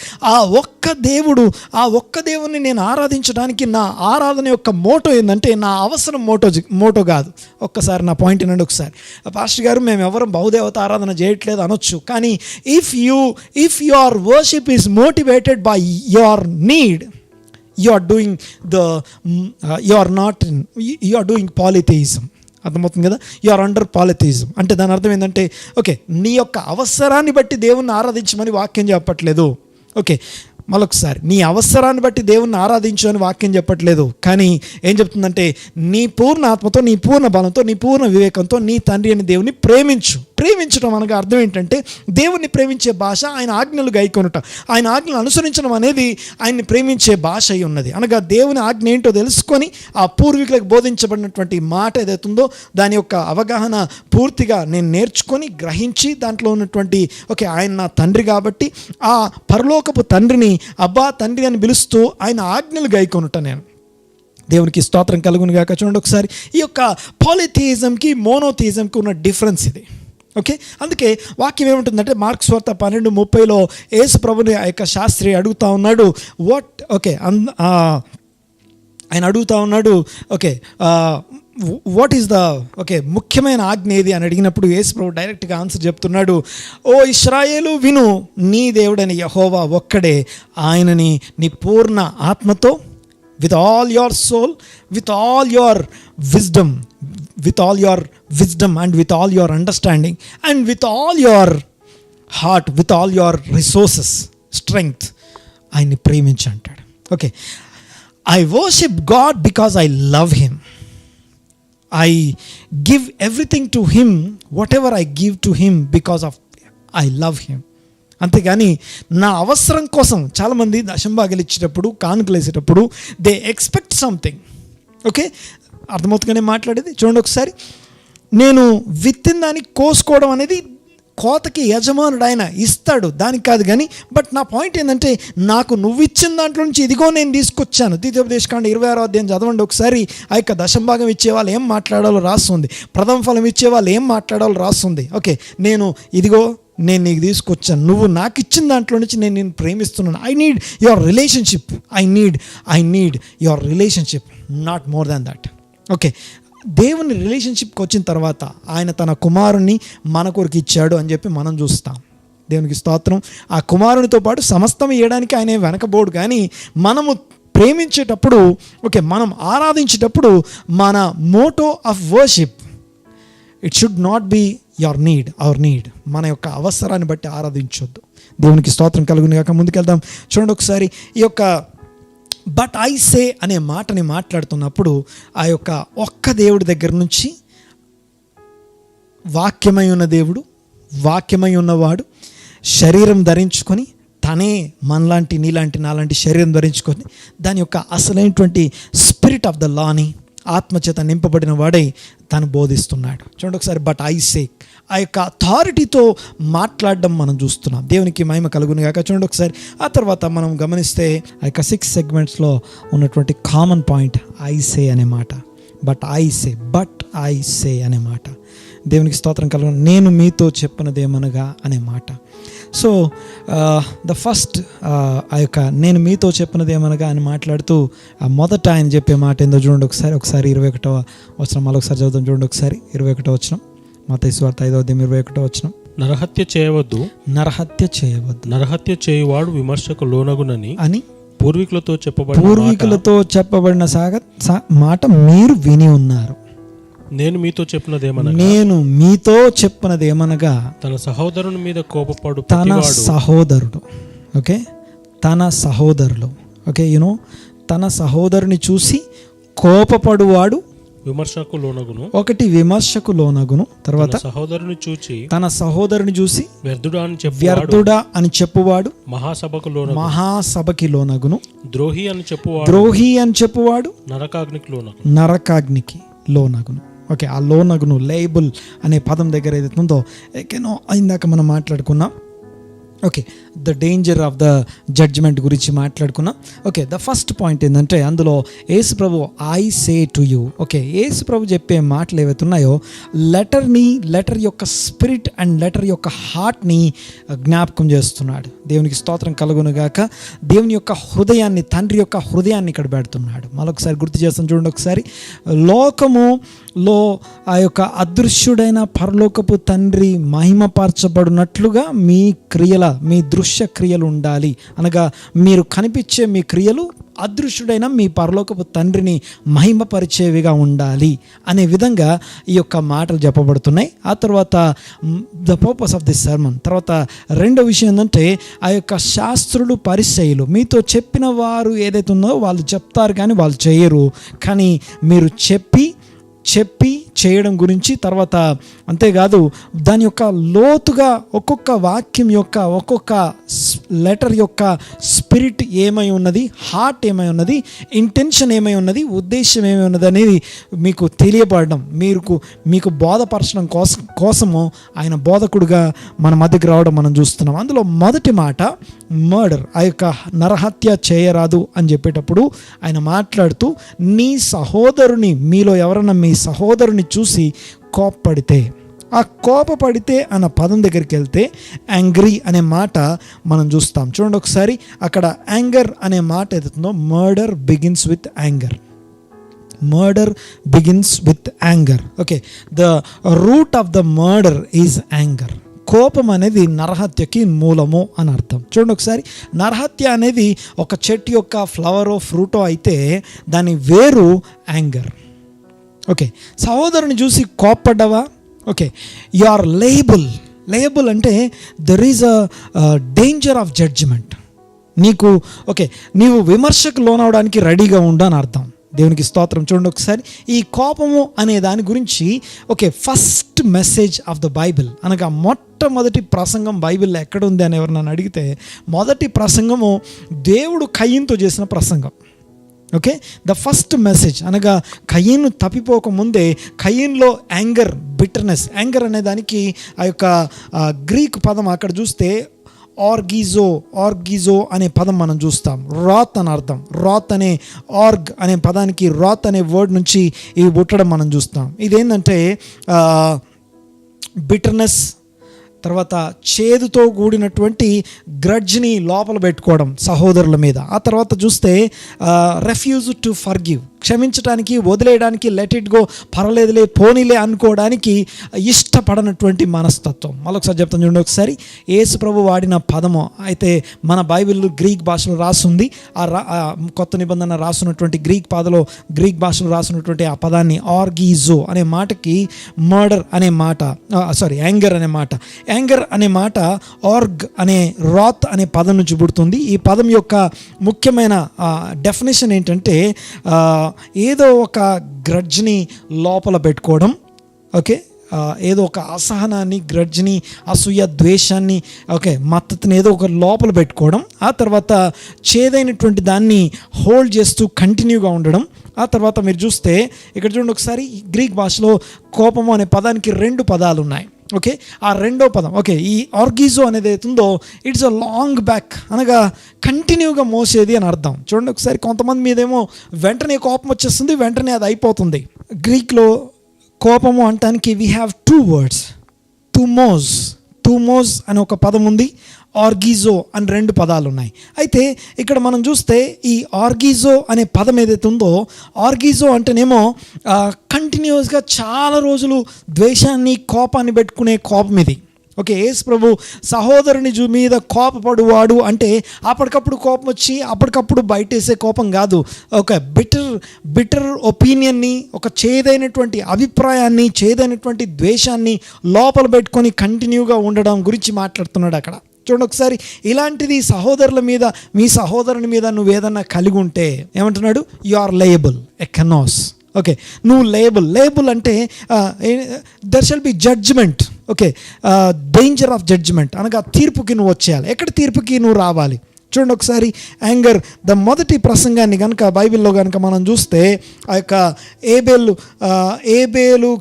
ఏబేలు కయ్యనుకి సంబంధించినటువంటి ఆ యొక్క అర్పణని ఆ యొక్క ఆదికాండం 4వ అధ్యాయంలో మనం చూస్తాం. చూడండి ఒకసారి ఆ వచనం దగ్గరికి వెళ్దాం. 4వ అధ్యాయంకి వెళ్దాం ఒకసారి.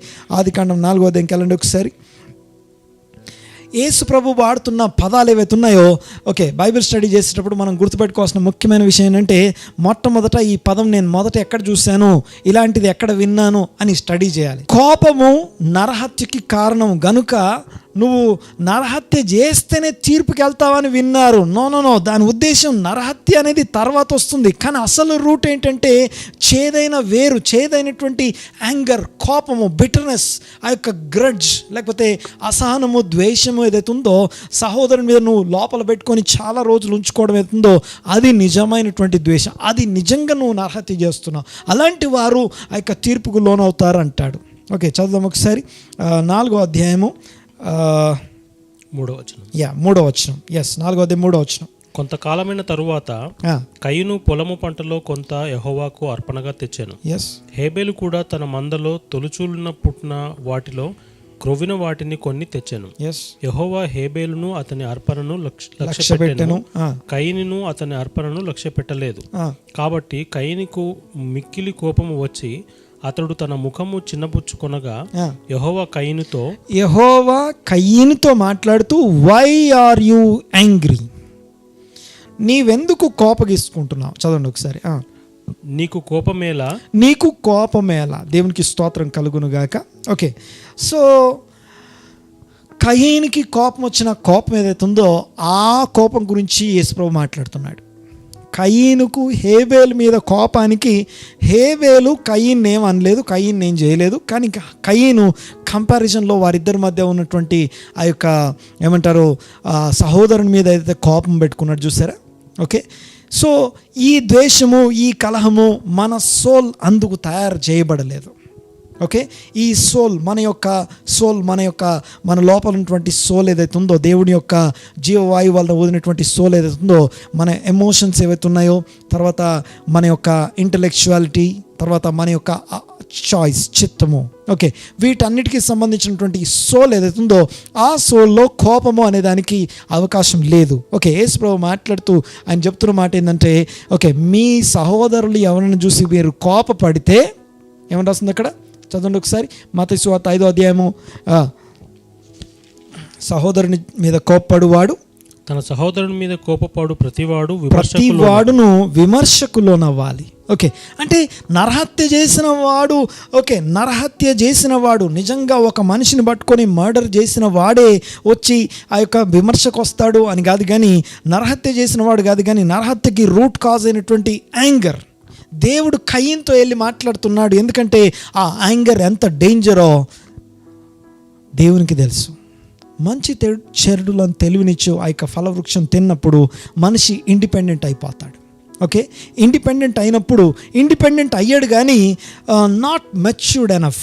దీన్ని అర్థం చేసుకోగలిగినటువంటి దేవుని స్థాయి అనుభవం మనిషికి లేదు. అనగా తొందరపడి తిన్నట్టుగా మనం అంచనా వేయచ్చు. అంటే ఒకవేళ మంచేదో చెడేదో తెలిసిన వాడైతే కయీను ఏం చేయాలంటే గ్రహించాలి. కానీ దేవుడు వారి మధ్యలోకి ఇంటర్వ్యూన్ అయ్యి అనగా వారిని, ఓకే, ఆ కయీనుతో, వై, నీకెందుకు కోపం వస్తుంది, నీ కోపానికి కారణం ఏంటి అని క్వశ్చన్ అడిగి, అనగా ఈ కోపము ఏం చేస్తుంది అంటే, ఇక్కడ చూడండి ఒకసారి, ఇప్పుడు అవన్నీ నేను ఎక్స్ప్లెయిన్ చేయలేను, కానీ చూడండి ఒకసారి, ఆ కోపము అనేది లోపల కలిగింది కనుక పాపము వాకిట పొంచి ఉందట.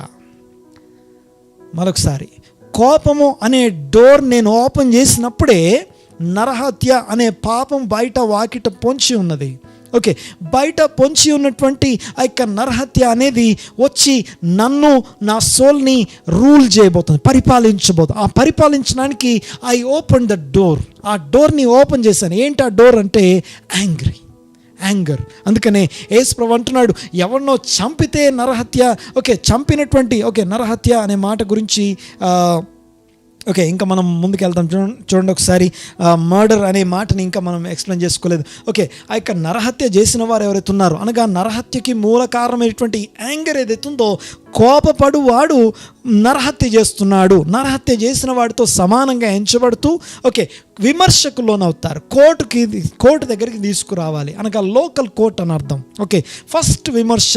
ఓకే, నేను ఇందాక చెప్పినట్టుగా, ఓకే, లేబుల్ అనే పదం ఏదైతే ఉందో, అనగా లోనగుట, అనగా డేంజర్ ఆఫ్ జడ్జిమెంట్ అనబడుతున్నటువంటి ఆ యొక్క లేబిలిటీ ఏదైతే ఉందో, లేబుల్ అనే పదం ఏదైతే ఉందో, ఆ లేబుల్ అనే పదాన్ని బట్టి, ఓకే, చూడండి ఒకసారి యేసుప్రభు వాడుతున్నప్పుడు లోకల్ కోర్ట్కి మనము జవాబుదారీ అవుతున్నాం. దేవునికి స్తోత్రం.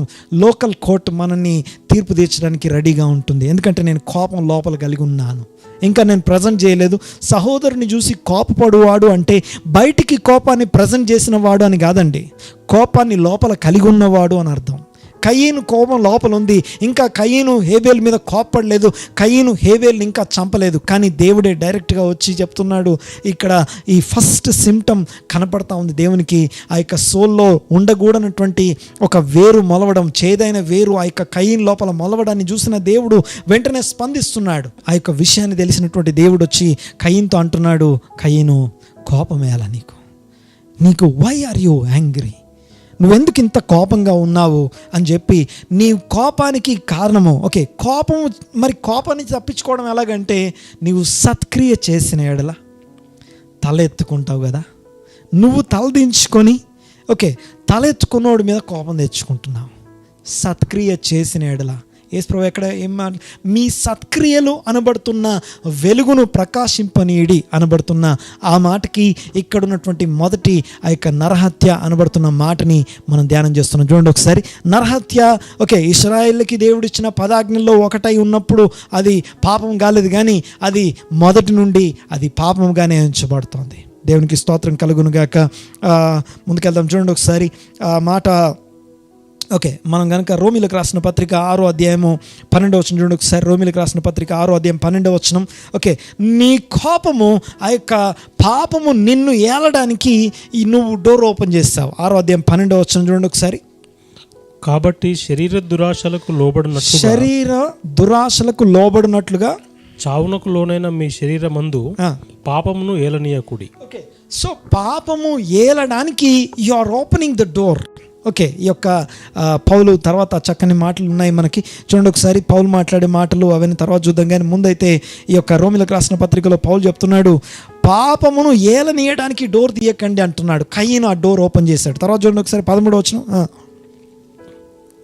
మరియు మీ అవయవములను దుర్నీతి సాధనములుగా పాపమునకు అప్పగింపకుడి. నెక్స్ట్, అయితే మృతుల నుండి సజీవులం అనుకొని మిమ్మును మీరే దేవునికి అప్పగించుకొనుడి. మీ అవయవాల్ని దేవునికి అప్పగించుకోండి అంటాడు. ఆ తర్వాత గలతీ పత్రిక 6వ అధ్యాయంకి వెళ్దాం ఒకసారి. గలతీ పత్రిక 4వ అధ్యాయం 6వ వచనం చూడండి ఒకసారి.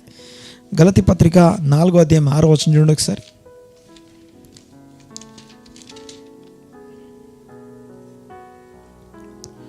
మరియు మీరు కుమారులై ఉన్నందున నాయన తండ్రి 6వ అధ్యాయం 4వ వచనం. 4వ అధ్యాయం 6వ వచనం.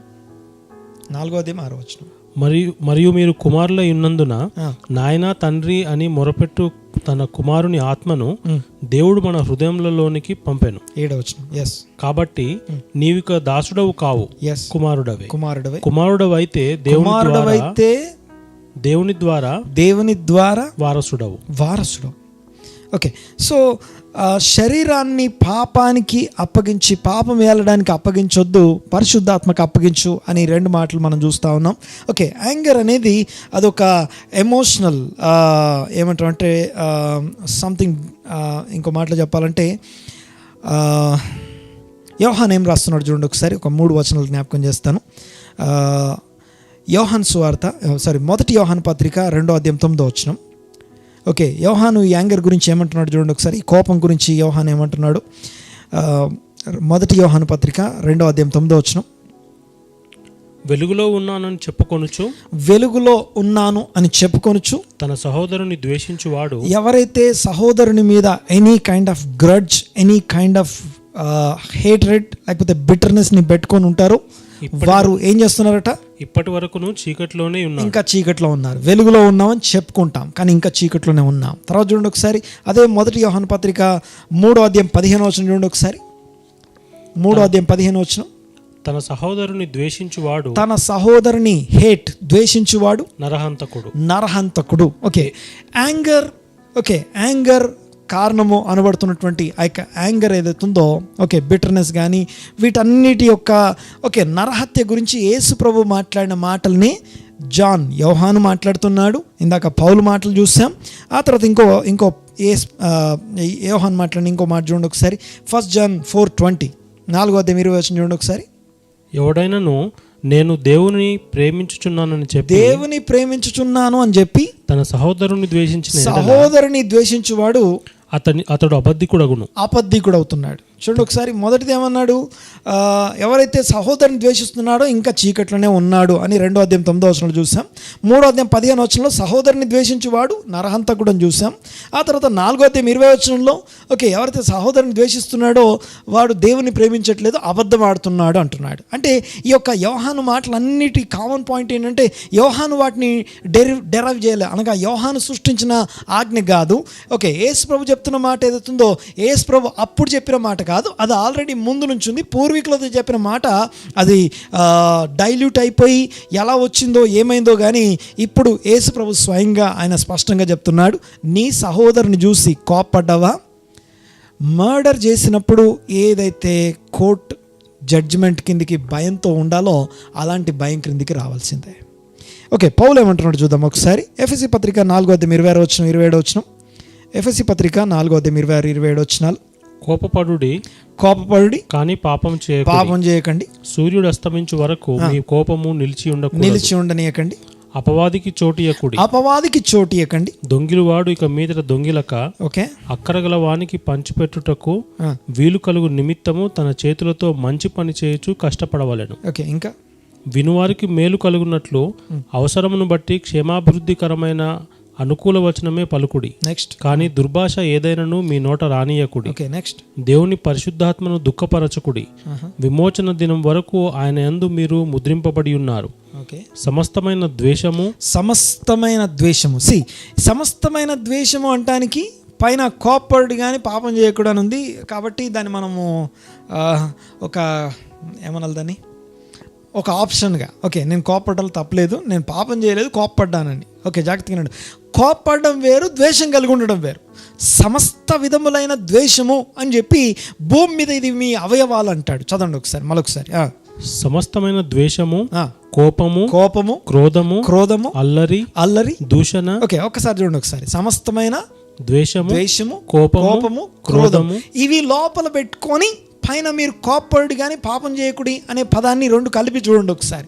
అప్పుడు ఏమర్థమవుతుందంటే, నేను ఒక గ్రడ్జ్ని, బిటర్నెస్ని నేను కలిగి ఉండడం ఏదైతుందో ఎవరి మీద అయినా సరే, నా సొంత సహోదరులు కానీ లేకపోతే క్రీస్తు యేసు శరీరంలో నా తోటి అవయవంగా ఉన్నటువంటి ఎనీ బిలీవర్ ఎవరైనా సరే, సహోదరుని మీద ద్వేషం కలిగి ఉండేవాడు నరహంతకుడు. నరహత్యకు సంబంధించినటువంటి తీర్పు కిందికి, జడ్జిమెంట్ కిందికి, ఆ యొక్క విమర్శ కిందికి రావాల్సిందే. Next Peter. పేతురు పత్రికను ఒకసారి చూద్దాం. మొదటి పేతురు పత్రిక 2వ అధ్యాయం 8వ వచనం. మొదటి పేతురు పత్రిక 2వ అధ్యాయం 8వ వచనం.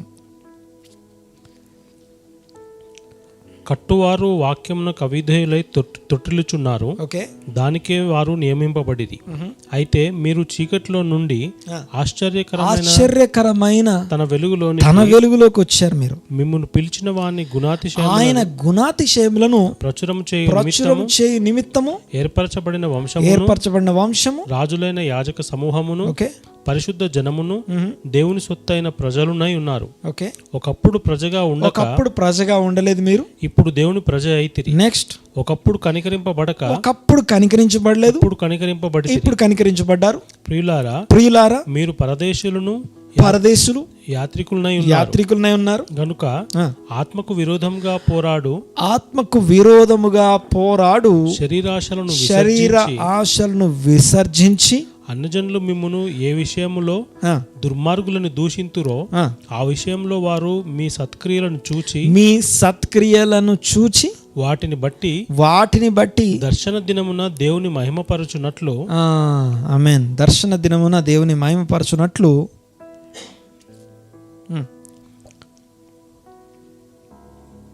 వారి మధ్యను మంచి ప్రవర్తన గలవారై ఉండవలను. We are responsible. తర్వాత జేమ్స్. యాకోబు 1వ అధ్యాయం, యాకోబు పత్రిక 1వ అధ్యాయం 20వ వచనం. జేమ్స్ యాకోబు ఏమంటున్నాడు చూడండి ఒకసారి. యాకోబు పత్రిక 1వ అధ్యాయం 20వ వచనం. ఎందుకనగా నరుని కోపము దేవుని నీతిని నెరవేర్చదు. Does not work the righteousness of God, the anger of a man. the anger of man does not work the righteousness of God. ఆ తర్వాత కొలసి పత్రిక 3వ అధ్యాయం 8వ వచనం. కొలస్సీ పత్రిక 3:8 ఇప్పుడైతే మీరు కోపము, ఆగ్రహము, దుష్టత్వము, దూషణ ఓకే, ఇవన్నీ కూడా మర్డర్కి సంబంధించినటువంటి రూట్స్. అవన్నీ కూడా కోపము, ఆగ్రహము, దుష్టత్వము, దూషణ, ఇవన్నీ కూడా ఓకే, ఇవన్నీ కూడా మర్డర్కి సంబంధించినవే. ఆ తర్వాత మనము ముందుకెళ్దాం. ఒకసారి చూడండి, ఒకసారి ఇవన్నీ గమనిస్తే the first level of murder, the root of murder is anger. కోపము ఆ యొక్క మర్డర్కి మూలమై ఉన్నది అని చెప్పి కయీను దగ్గర నుంచి కొత్త నిబంధన అపోస్తలులు బోధకుల దాకా ఆ యొక్క పాత నిబంధనలో ఉన్నటువంటి ఆ యొక్క ద్వితీయోపదేశ కాండంలోను, నిర్గమకాండంలోను, పదాజ్ఞల్లోనూ మనం చూస్తాం. దేవునికి స్తోత్రం. కోపము అనే దానికి ఈ యొక్క బైబిల్లో ఇలాంటి స్థానం ఇవ్వబడింది. ఓకే, ఆ తర్వాత నెక్స్ట్ లెవెల్ చూడండి ఒకసారి. ఓకే, కోప్పడు వారు మీ ఎవరైతే నరహత్య చేయవద్దు అనే మాట విని ఉన్నారు, అయితే సహోదరుని చూసి కోప్పడువాడు ఏమవుతున్నాడు? విమర్శకు లోనగును. నేను మీతో చెప్పినదేమనగా. సెకండ్ పాయింట్ చూడండి ఒకసారి. సహోదరుని చూసి వ్యర్థుడా, తన సహోదరుని చూచి 22 తన సహోదరుని చూచి వ్యర్థుడా అని చెప్పువాడు మహాసభకు లోనగును. ఓకే, దేవునికి స్తోత్రం. చూడండి ఒకసారి ఈ మాటని కొంచెం అర్థం చేసుకుని ట్రై చేద్దాం.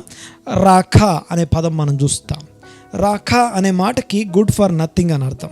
రెండవది గుడ్ ఫర్ నథింగ్, హీబ్రూ భాషలో రాఖా. ఓకే, సెన్స్లెస్, తర్వాత ఎంప్టీ హెడెడ్ మ్యాన్, వర్త్లెస్, లేకపోతే ఎంప్టీ హెడెడ్ అనే మాట మనం చూస్తాం. నమ్స్కల్ అనే మాటలు, ఇవన్నీ కూడా దాని యొక్క అర్థాలుగా మనం చూస్తాం. దేవునికి స్తోత్రం కలుగును గాక. చూడండి ఒకసారి ఈ యొక్క రెండవ మాట సహోదరుని చూసి. ఓకే, మొదటిది సహోదరుడే అనగా సహోదరుడు అనే మాటకి ఫెలో బిలీవర్ అని అర్థం. అనగా ఆ యొక్క నేషన్, ఆ యొక్క ఇశ్రాయేలు దేశం అనబడుతున్న ఇశ్రాయేలీయుడు, తోటి ఇశ్రాయేలీయుడు అని అర్థం. తర్వాత చూడండి ఒకసారి, ఇప్పుడు విశ్వాస గృహంలో చేరిన బిలీవర్ అని అర్థం. చూడండి ఒకసారి ఆ యొక్క బిలీవర్ విషయంలో. ఓకే, ఇక్కడ నంబర్ 1 మొట్టమొదటి ఏంటంటే కోప్పడువాడు అనేది దాటిన తర్వాత ఎవరన్నా సహోదరుని చూసి వ్యర్థుడా అన్నప్పుడు, వ్యర్థుడా అనేటప్పుడు రాఖా అనే పదం, రాఖా అనే మాటకి అర్థం ఏంటంటే ఎంప్టీ హెడ్, అంటే బుర్రలేనోడా అని అన్నం అనుకోండి. లేకపోతే కొన్ని వర్షన్స్లో మనం చూస్తే let's A one who thinks like a donkey అన్నం అనుకోండి. ఓకే, గాడిదలాగా ఆలోచించేవాడా అన్నం అనుకోండి. అంటే గాడిద ఎలాగైతే డంబ్గా లేకపోతే ఎలా ఉంటుందో, ఒరే గాడిద అని తిడతా ఉంటాం మనం. చూడండి ఒకసారి ఈ మాటలు ఏవైతే ఉన్నాయో, ఓకే, దేవుడు తన పోలిక చొప్పున సృష్టించినటువంటి ఒక మనిషిని పట్టుకొని ఆ లెవెల్లో ఉండాల్సిన మనిషిని తక్కువ చేసి ఒక గాడిదతో పోల్చడం. ఇంకొక కామెంటరీలో మనం చూస్తే ఏమని ఉంటుందంటే, మామూలుగా యూదులు, ఇశ్రాయేలీలు అన్యజనులు కుక్కలతో పోలుస్తారు, కుక్కలు అని పిలుస్తారు. కుక్క అని అంటున్నప్పుడు ఓకే, సో సహోదరుని చూసి నువ్వు డాగ్, కుక్క అనడము, లేకపోతే మిగతా జంతువుల పేర్లు పెట్టి పిలవడం ఏదైతే ఉందో, అనగా ఎంప్టీ హెడెడ్ అంటేనే మర్డర్ కిందికి వస్తే, ఏదో ఒక జంతువు పేరు పెట్టి తిట్టడాన్ని ఏమంటాం మనం? నేను మాట్లాడితే అర్థమవుతుంది కదా. ఇది యేసయ్య బోధ నేను మాట్లాడుతున్నాను. ఓకే, యేసయ్య బోధ గురించి నేను జ్ఞాపకం చేస్తున్నాను. అనగా మీరు ఓకే, నరహత్య చేయడం అంటే ఒక కత్తి తీసుకొని, ఒక షార్పు ఏదో ఒక వెపన్ తీసుకొని ఒకరిని ప్రాణం పోయేలాగా చంపడం మాత్రమే కాదు, కోప్పడు వాడు కూడా నరహత్య చేసినటువంటి తీర్పు కిందికి వస్తున్నాడు అన్నమాట. ఎలాంటి తీర్పు అంటే లోకల్ కోర్టు తీర్పు అది. ఓకే, కానీ సహోదరుని చూసి వ్యర్థుడా అనేవాడు, వ్యర్థుడా కాదు, మనము ఇతర జంతువులకి పోలుస్తాము, తర్వాత రకరకాల మాటలు అంటాము, రకరకాల ఓకే, వాట్ ఎవర్ నువ్వు ఎవరినన్నా ఒక మాట అంటున్నావంటే ఓకే, ఇవన్నీ చూస్తున్నప్పుడు మనం ఇన్ని కోర్టు తీర్పులకు వెళ్ళాలా అని మనకు అర్థమవుతుంది. నేను మాట్లాడితే అర్థమవుతుంది. ఇవన్నిటి యొక్క ముఖ్యమైన ఉద్దేశం ఏంటంటే, మీ పరలోకపు తండ్రి యొక్క ఆయన పర్ఫెక్షన్ని మనం భూమి మీద ప్రదర్శించడం, చూపించడం. ఇందాకంటే మనం చదువుకున్న మాటలన్నీ మనం వింటా ఉన్నాం కదా, ఒకసారి చూడండి ఒకసారి. అయితే సహోదరుని చూసి ఎవరన్నా వ్యర్థుడా అన్నాడు అనుకుందాం. ఓకే, డాంకీకి పోల్చడమో, కుక్కకి పోల్చడమో, ఇంకో జంతువుకి పోల్చడమో, నో, అవి జంతువులై ఉన్నా దేవుడు తన పోలిక చొప్పున నరుని సృష్టించాడు. అంటే నేను ఒక మనిషిని తక్కువ చేసి మాట్లాడుతున్నానంటే I'm not respecting the life, I'm not respecting the soul, even I'm not respecting the image of God. దేవుని యొక్క ఇమేజ్ని, దేవుని యొక్క కార్యాన్ని నేను అవమానిస్తున్నాను. దేవునికి మహిమ కలుగునుగాక. అర్థం చేసుకోవడానికి ట్రై చేయండి ఒకసారి. ఆ మాటల్ని మనము అన్నప్పుడు ఎక్కడికి వెళ్తామంటే లోకల్ కోర్టు కాదట. ఓకే, ఒక సోల్ని అనగా ఒక దేవుని పోలిక చొప్పున సృష్టించబడిన ఒక నరుణ్ణి, ఒక సహోదరుని పట్టుకొని ఓకే వ్యర్థుడా, ఎంటీ హెడెడ్ అని అన్నా, okay you are good for nothing, ఎందుకు పనికిరావు అన్నా, నేను ఎక్కడికి వెళ్తానంటే సుప్రీంకోర్టు తీర్పుకి వెళ్ళాలి. మాట్లాడితే అర్థమవుతుంది కదా. ఓకే, అక్కడ ఏమని రాస్తుంది చూడండి ఒకసారి. Okay, guilty before the supreme court Sanhedrin Sabha. Okay, చదవండి ఒకసారి. 22వ వచనం. తన సహోదరుని చూచి వ్యర్థుడా అని చెప్పేవాడు మహాసభకి అని మనకు తెలుగులో ఉంది. బట్ మహాసభ అన్న దగ్గర అక్కడున్న పదం ప్రకారము సన్హెద్రిన్ సభ అనగా సుప్రీం కోర్ట్ అని అర్థం. దేశంలోనే అతి ఉన్నతమైన కోర్టుకి ఆ కోర్టులో మన మీద కేసు ఫైల్ అయితే ఎలా ఉంటుంది అంటే, నువ్వు ఒక దేవుని ఇమేజ్లో ఉన్నటువంటి ఆ యొక్క ఆ సోల్ని పట్టుకొని తక్కువ చేసి మాట్లాడమే, అనగా ఎంటీ హెడెడ్ అనగా బుర్రలేనోడా అని అన్నప్పుడు, ఓకే బుర్రలేనోడా అంటేనే సుప్రీంకోర్టులో మన మీద కేసు ఫైల్ అయింది అనుకుందాం, మర్డర్ కేసు పెట్టబడింది అనుకుందాం. లెట్ us ఇమాజిన్, ఓకే ఈ భూమి మీద మనము గనక దేవుని వాక్యానుసారంగా నిజంగా జీవిస్తే ఎలాగా మన సంఘము తర్వాత ఎలా ఉండబోతోంది. ఓకే, సంఘము దేవుని యొక్క మహిమని, దేవుని యొక్క ఆ యొక్క ఏమంటామంటే అన్యుల ఎదుట, లేకపోతే దేవుణ్ణి ఎరుగని వారి ఎదుట దేవుడు అవమానించబడుతున్నాడు. దేవునికి స్తోత్రం కలుగునాక. ఒకసారి ఇమాజిన్ చేయండి, ఒకసారి మన సహోదరులను, మన తోటి సహోదరులను చూసి ఎంటీ హెడెడ్, ఓకే ఏదో గాడిద, కుక్క, లేకపోతే ఇంకొక వేరే జంతువు పేరు పెట్టి పిలవడం.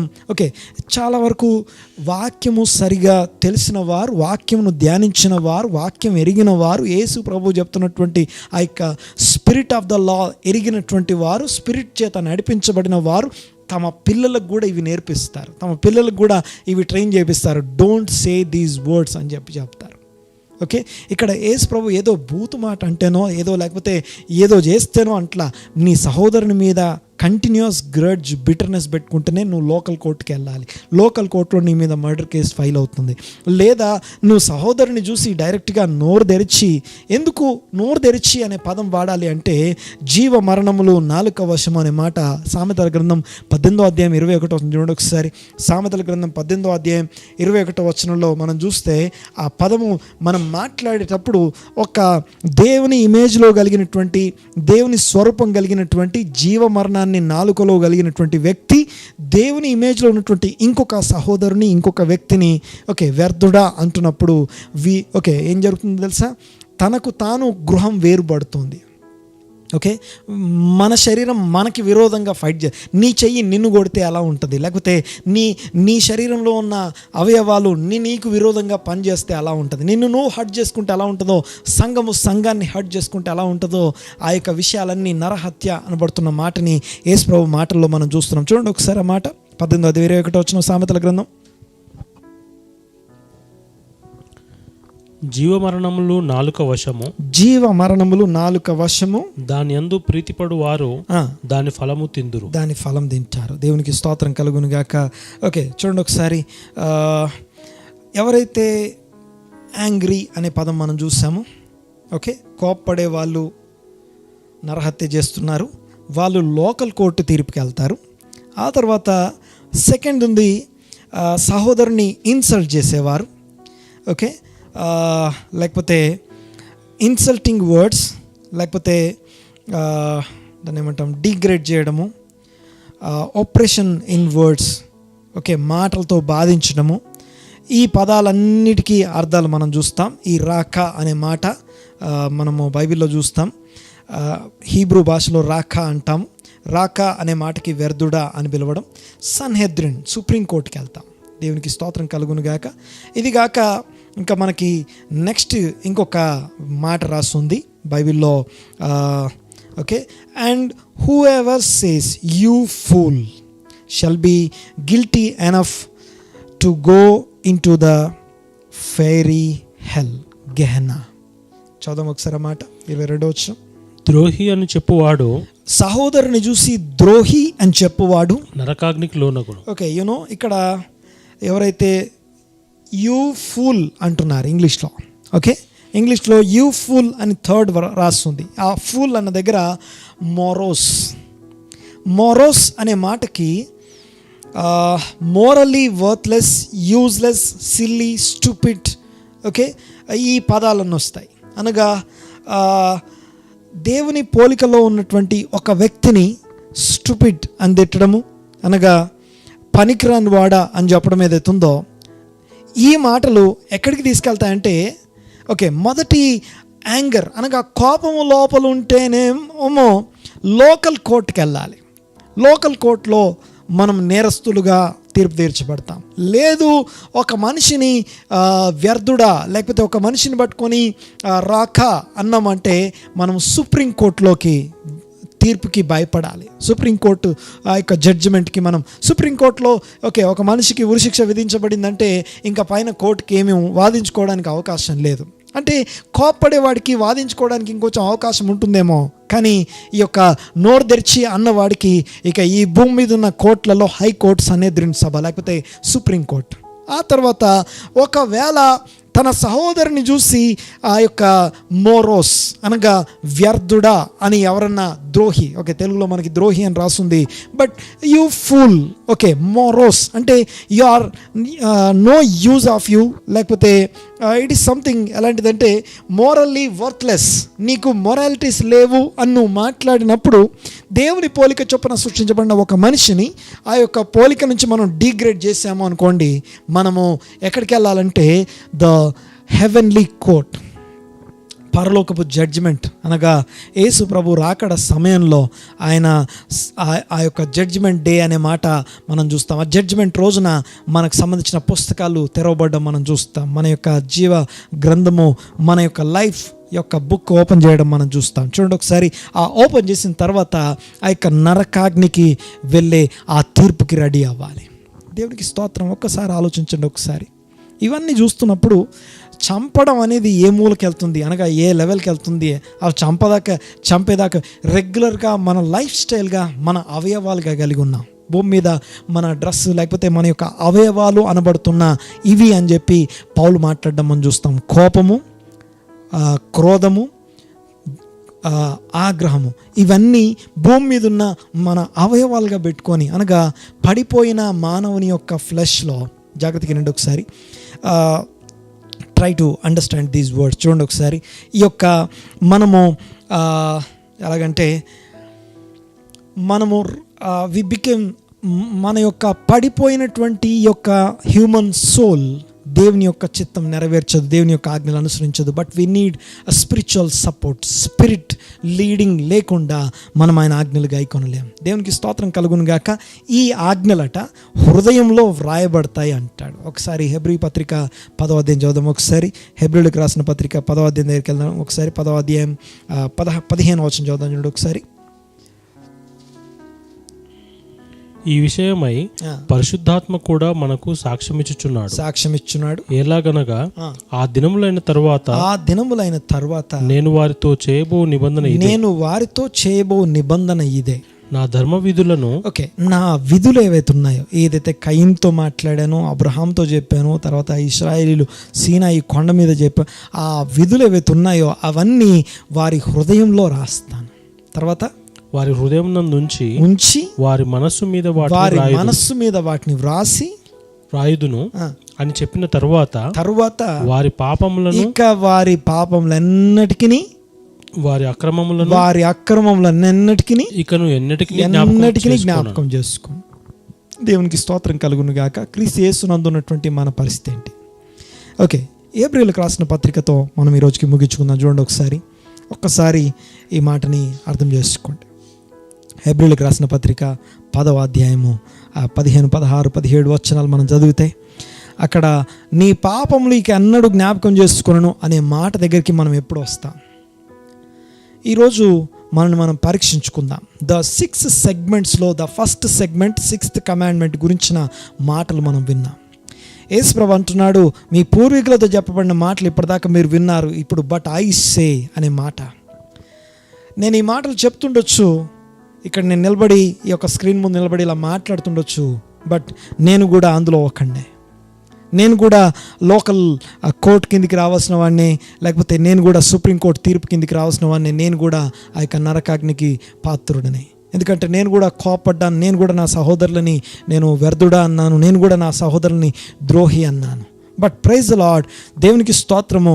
ఈరోజు క్రీస్తు యేసునందు ఉన్నటువంటి మన దగ్గరికి ఈ వర్తమానం వచ్చినప్పుడు మనల్ని మనం పరీక్షించుకుందాం. దేవుడు వాక్యమును ఆజ్ఞలను ఇచ్చి ఇంకొక రోజు నీకు ఇవ్వడం వెనకాల ఉన్నటువంటి ఆయనకున్న ఒకే ఒక అద్భుతమైన విషయం ఏంటంటే is expecting your turning back. నువ్వు తిరిగి రావడం కొరకు ఆయన ఎదురు చూస్తున్నాడు. ఈ వాక్యం నేను బోధించడానికి ముందు నేను సిద్ధపరచుకున్నాను. నేను పరిహారార్థ బలిగా యేసుప్రభు మరణించడం మనం చూస్తాం. అదే హెబ్రీ పత్రిక 10వ అధ్యాయము ఆ యొక్క 6, 7 వచనాలు, 10వ వచనం నుంచి కనుక మనం చూస్తే పాప పరిహారార్థ బలిగా మన కొరకు అర్పించబడ్డం చూస్తాం. యేసు ప్రభు బలియాగం మనం చూసాము, ఆయన రక్తం గార్చడం మనం చూసాం. ఆయన రక్తం గార్చిన తర్వాత ఇక మన పాపాలన్నీ క్షమించబడ్డాయి, దట్స్ ఓకే. కానీ ఎవరి పాపాలు ఇకను ఎన్నడూ జ్ఞాపకం చేసుకొనబడవు అంటే ఆ యొక్క యేసు నా కొరకు మరణించాడు అనే మాటని అనుభవిస్తున్నాం, దట్స్ ఓకే. యేసు ఓకే, ఆ యొక్క క్రూసిఫిక్షన్, యేసు ప్రభు యొక్క మరణం, ఆయన యొక్క మరణంలో మనం పాలిభాగస్థులమయ్యాం, ఆయన పునరుత్థానంలో పాలిభాగస్థులమయ్యాం. ఇది స్టేజ్ నెంబర్ 1 అయిన తర్వాత నెక్స్ట్ క్రొత్త జీవితం ప్రారంభం అవ్వలేదు. మన క్రొత్త జీవితం ఎలా ప్రారంభమవుతుందంటే అదే ధర్మ విధులు, అదే ఆజ్ఞలు మన హృదయాల్లో రాయబడాలి, మన యొక్క అంతరంగాల్లో అవి లిఖించబడిన తర్వాత అప్పుడు పరిశుద్ధాత్ముడు సాక్ష్యం ఇస్తున్నాడట, ఇక వీడి పాపాలు ఎన్నటికీ జ్ఞాపకం చేయబడవు. ఇంకొక రోజు దేవుడు నీకు ఇచ్చాడంటే, ఇంకొక రోజు నీకు జీవమును ఊపి దేవుడు ఇచ్చాడంటే టర్న్ బ్యాక్, దేవుని తట్టు తిరగడానికి ఇంకొక అవకాశం ఇవ్వబడింది. ఈ ఆజ్ఞని ఎన్నిసార్లు విన్నామో, ఎన్నిసార్లు ధ్యానించామో నాకు తెలియదు, కానీ ఈరోజు నీ దగ్గరకు వచ్చినప్పుడు ఎంతమంది మీద నేను కోపం కలిగి ఉన్నాను నా హృదయంలో. నా వర్క్ ప్లేస్లో నాతో పనిచేసే కలీగ్స్ విషయంలో కోపం కలిగి ఉంటాం, పై అధికారుల మీద కోపం కలిగి ఉంటాం, నా సహోదరుల మీద మనం కోపం కలిగి ఉంటాం, రిలేటివ్స్ మీద మనం కోపం కలిగి ఉంటాం, మన బంధుమిత్రులు, రక్త సంబంధికుల మీద మనం కోపంగా. ఆ గ్రడ్జ్, ఆ క్రోధము, ఆ అసూయ, ద్వేషం ఏవైతున్నాయో అవి నీలో ఉన్నంతసేపు దేవుని వాక్యం, ప్రభువైన యేసుక్రీస్తు యొక్క నోటి మాటలు మనం వింటున్నామో, ద వన్ థింగ్ ఏంటంటే క్రీస్తు యేసు ఆ యొక్క మాటల్ని మనం వింటున్నప్పుడు చూడండి ఒకసారి, మనము లోకల్ కోర్ట్ తీర్పు క్రిందికి రావాలి.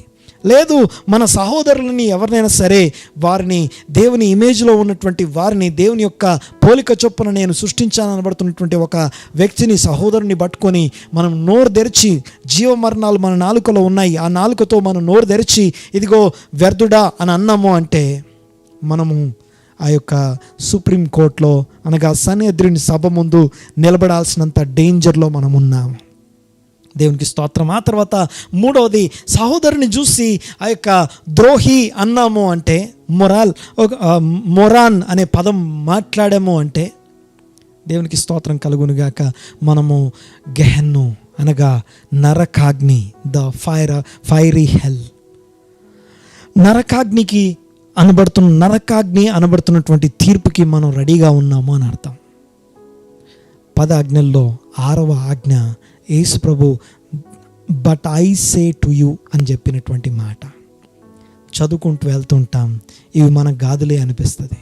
పాత నిబంధనలు చదివినప్పుడు అప్పుడు అంటాం, ఓ ఇవి పాత యేసయ్య కొట్టేశాడు అంటాం.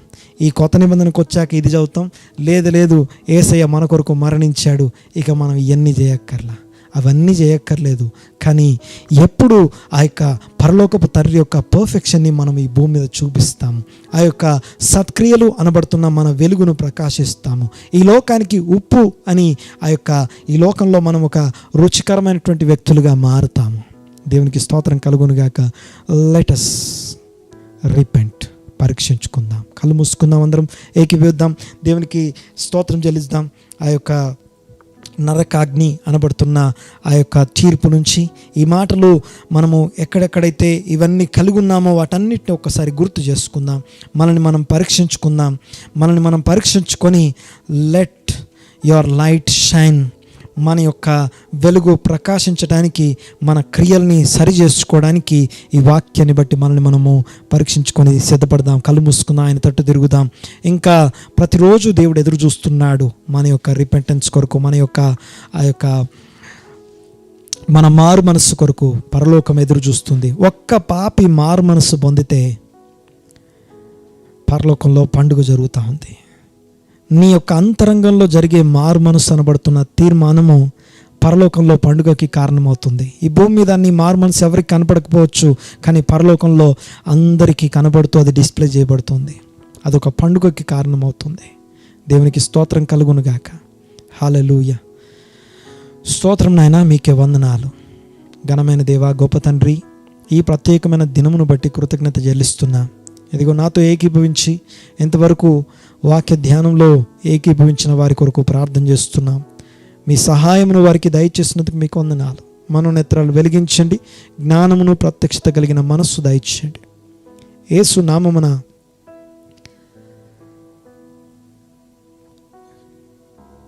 లెటర్ ఆఫ్ ద లా యొక్క స్పిరిట్ ఆఫ్ ద లాని అర్థం చేసుకోవడానికి సహాయం దయచేయండి. అక్షరము చంపును, ఆత్మ జీవింపజేయునని మీ యొక్క ప్రతి ఆజ్ఞ, ప్రతి ధర్మము, ప్రతి విధి యొక్క ఉద్దేశాలు ప్రతి ఒక్కరు గ్రహించినట్లు మీ యొక్క ఆత్మచేత నింపండి నాయన. మీకు వందనాలు చెల్లిస్తున్నాం. మీ బిడ్డల హృదయాల్లో మీ యొక్క ఆజ్ఞలు లిఖించబట్టుకు సహాయం దయచేయండి. మీ బిడ్డల హృదయాల్లో ఇదిగో ఈ ఆజ్ఞలన్నీ లిఖించబడిన వారే, ఇదిగో మీరు ఎదురు చూస్తున్న, మీరు కోరుకున్న సంఘముగా ప్రతి విశ్వాసి మారుటకు సహాయం దయచేయండి. Thank you lord, thank you lord.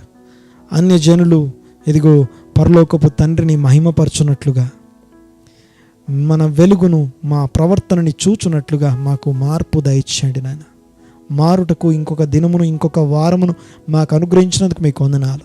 ఈ అంత్య దినాల్లో మా మార్పు ఇదిగో థ్యాంక్ యూ లార్డ్, అనేకులను మార్చేదిగా ఇదిగో ఉన్నందుకు వందనాలు చెల్లిస్తున్నాం.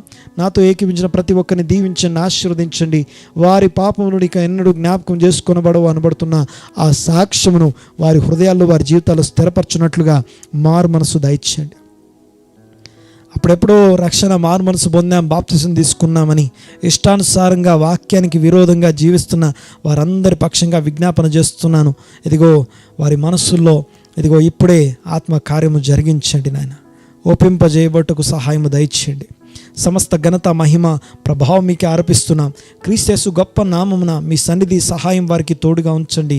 మీ కృపలు కుమరించమని వేడుకుంటూ యేసు నామమున ఒక్కొక్కరిని మీ హస్తాలకు అప్పగిస్తూ ఇదిగో ఈ యొక్క వాక్యము వారి హృదయాల్లో స్థిరపరచమని వేడుకుంటూ, వాక్యము రెండంచులు గల ఎటువంటి ఖడ్గం కంటేను వాడి అనేది హృదయంలోని, తలంపుల్లోని, ఆలోచనలోని ఇదిగో పరిశోధిస్తుందన్న మీ మాటను బట్టి వందనాలు చెల్లిస్తూ, మీ వాక్కుకు మా యొక్క ఆలోచనల్ని, తలంపుల్ని అప్పగించుకుంటూ యేసు నామమున స్తుతించి ఆరాధించి నాతో ఏకీపించిన ఒక్కొక్కరిని దీవించి ఆశీర్వదించి ప్రార్థన చేస్తున్నాము తండ్రి. Amen, amen, amen. God bless you all. దేవుడు మిమ్మల్ని దీవించునుగాక. వాక్యమును మరలా వినండి. వాక్యానుసారంగా జీవించడానికి మనం సిద్ధపరచుకుందాం. God bless you. దేవుడు దీవించునుగాక.